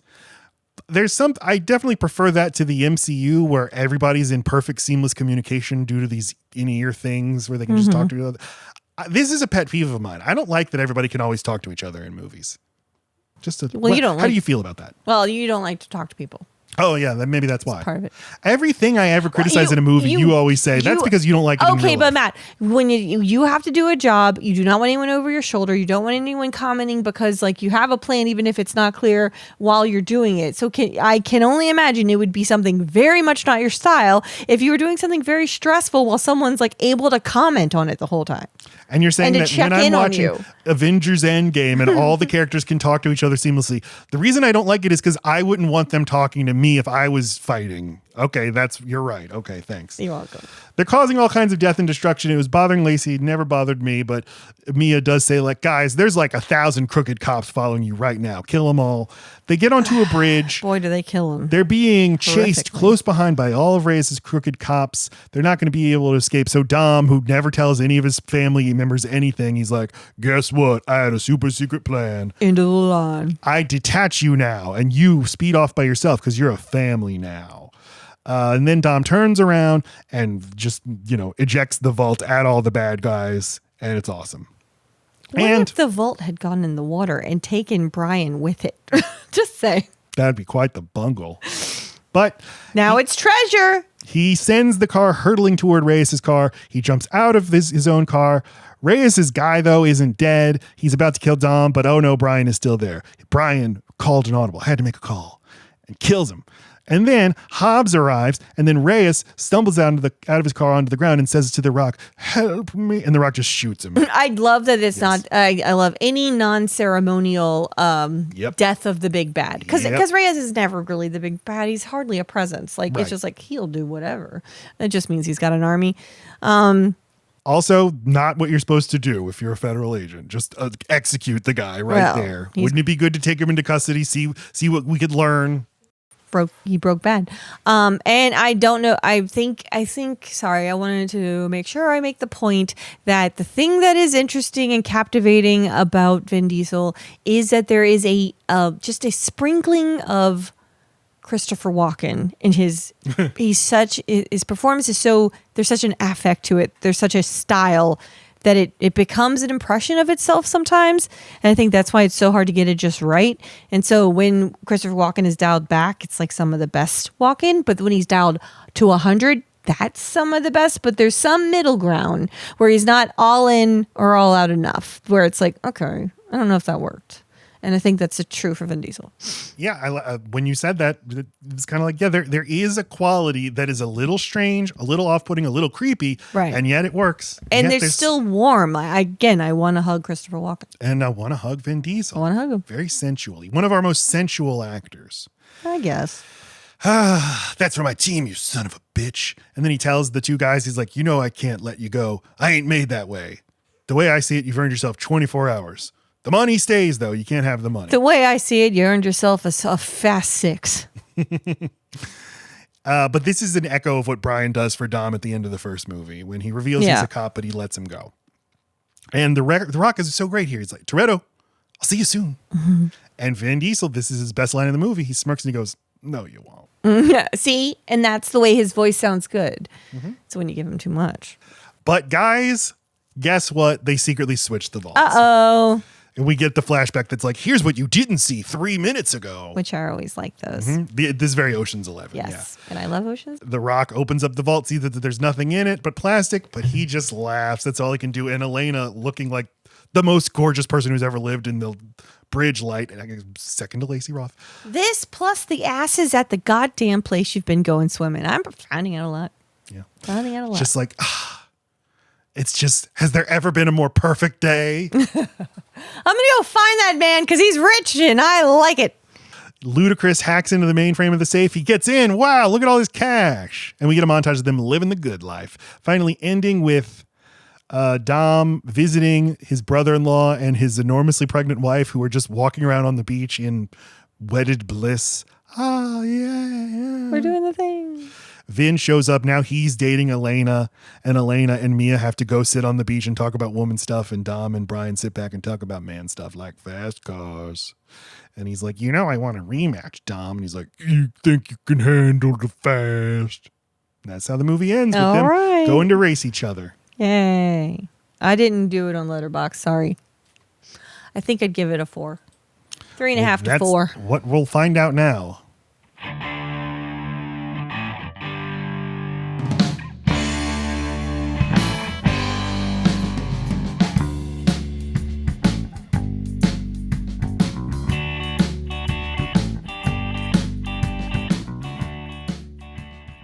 Well, our final thoughts. I do love this movie. As I said, I don't love the series, but I love this movie and I love the first movie. And I think it's a great action movie. And I think that the Vin Diesel, Paul Walker alchemy is perfectly calibrated here. And I think it's also done very well in Fast 6 and Fast 7. And then once Paul Walker's gone, I think they really lose a load-bearing beam of the series. Yes, and like a Paul Thomas Anderson movie. I think I'm saying the right thing there. These movies can rejuvenate careers if they put the person in the right role. Is that the right word? Is that the guy I'm saying? Yeah, he does that. Yeah, like those movies can bring back a random actor. Burt that's Reynolds in Boogie Nights. No, I don't mean that. Then I mean the Royal Tenenbaums. Help me. Oh, Wes Anderson. Wes Anderson. Yeah, like that. Like, I think, I don't know. Gives a shit about Tyrese. Maybe he was big then. I don't know. Maybe I'm lying, but it did that for The Rock, so I appreciate it. In wrestling, they call it the rub. Well, and it sounds like they kept trying to do it with wrestlers too. So maybe it's like a nice trebuchet for wrestlers specifically. But this was the perfect example you could point to of a thing where The Rock made these movies bigger and these movies made The Rock bigger. It's the perfect result. Or maybe also adding John Cena was a little bit too formulaic. Like, okay, I see what you're doing. As Dominic Toretto's brother. What?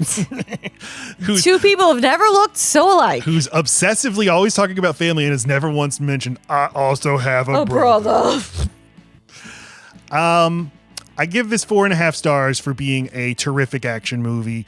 What keeps me from going full 5 stars is I think that the script is a little messy. A full fast 5 is, I do kind of think it's an issue that so much shoe leather is spent on things that ultimately aren't needed. So it doesn't have like the Swiss watch design of the great heist movies. Fine, but you just spent time saying how you don't like when things are perfect. Fine.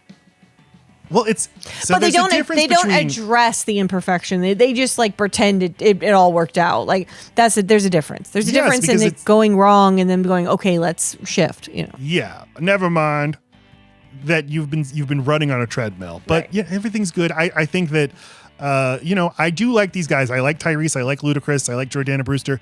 I like Sung Kang. I think Gal Gadot really sucks. It's unbelievable how bad she is in these movies. She's not anything. Leo and Santos, they're fine, I guess. So 4.5. All right. The best in the series. What are your thoughts? I've been thinking 4. I'll go 4. On its own terms, 4. It's not totally one of my movies, but I'll watch it anytime it's on. You want to watch it tonight? Nope. I don't want to do that. Do you want to watch next week's movie, Pain and Gain? I do. I like all those guys. Wait. Who is... is that Mark Wahlberg? Yes. Mark Wahlberg. We got Dwayne Johnson. We got Anthony Mackie. Anthony Mackie? Is he a comedian? No, he's the Falcon from the fucking Marvel movies. Yes. Oh, he's just really big here. I don't feel like I ever see him swole I feel like he's in a full suit usually when I've seen him. I don't think of him as like a big guy. He looks big here. Yeah, he's not a big guy. I mean, he's like all modern male actors, he has to be like fucking jacked to the nines. Well, like the same way I don't think of like the Chris's as big guys, but they're still all superheroes.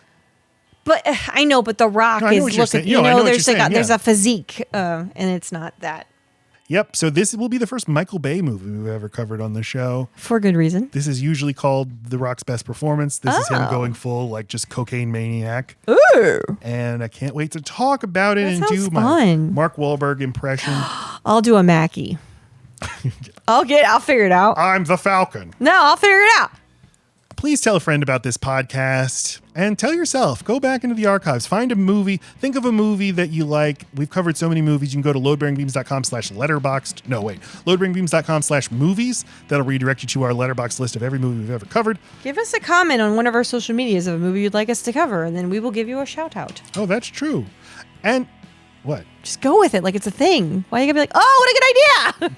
You make it sound like amateurs. I rated 5 Pinocchios. No, good. True fact.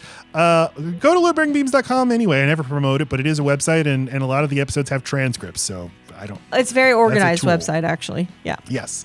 We're on YouTube at Load Bearing Beams Pod. I have a video about... I did about... What was it about? About the movie Planet 51, which The Rock was in his first animated movie. You can check that out on YouTube. I'm on Letterboxd at Matt Stokes 9. Lacey's on Letterboxd at Loadbearing, and Lacey, my band, is Rural Route 9. Thank you so much. We will talk to you next week about Pain and Gain. Okay, I love you. I'm cooking.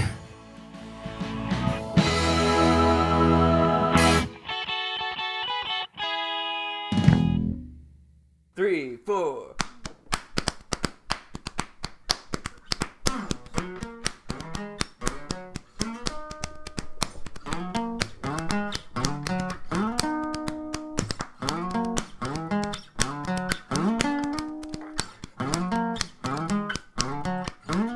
Everybody, love bearing beams, love bearing beams.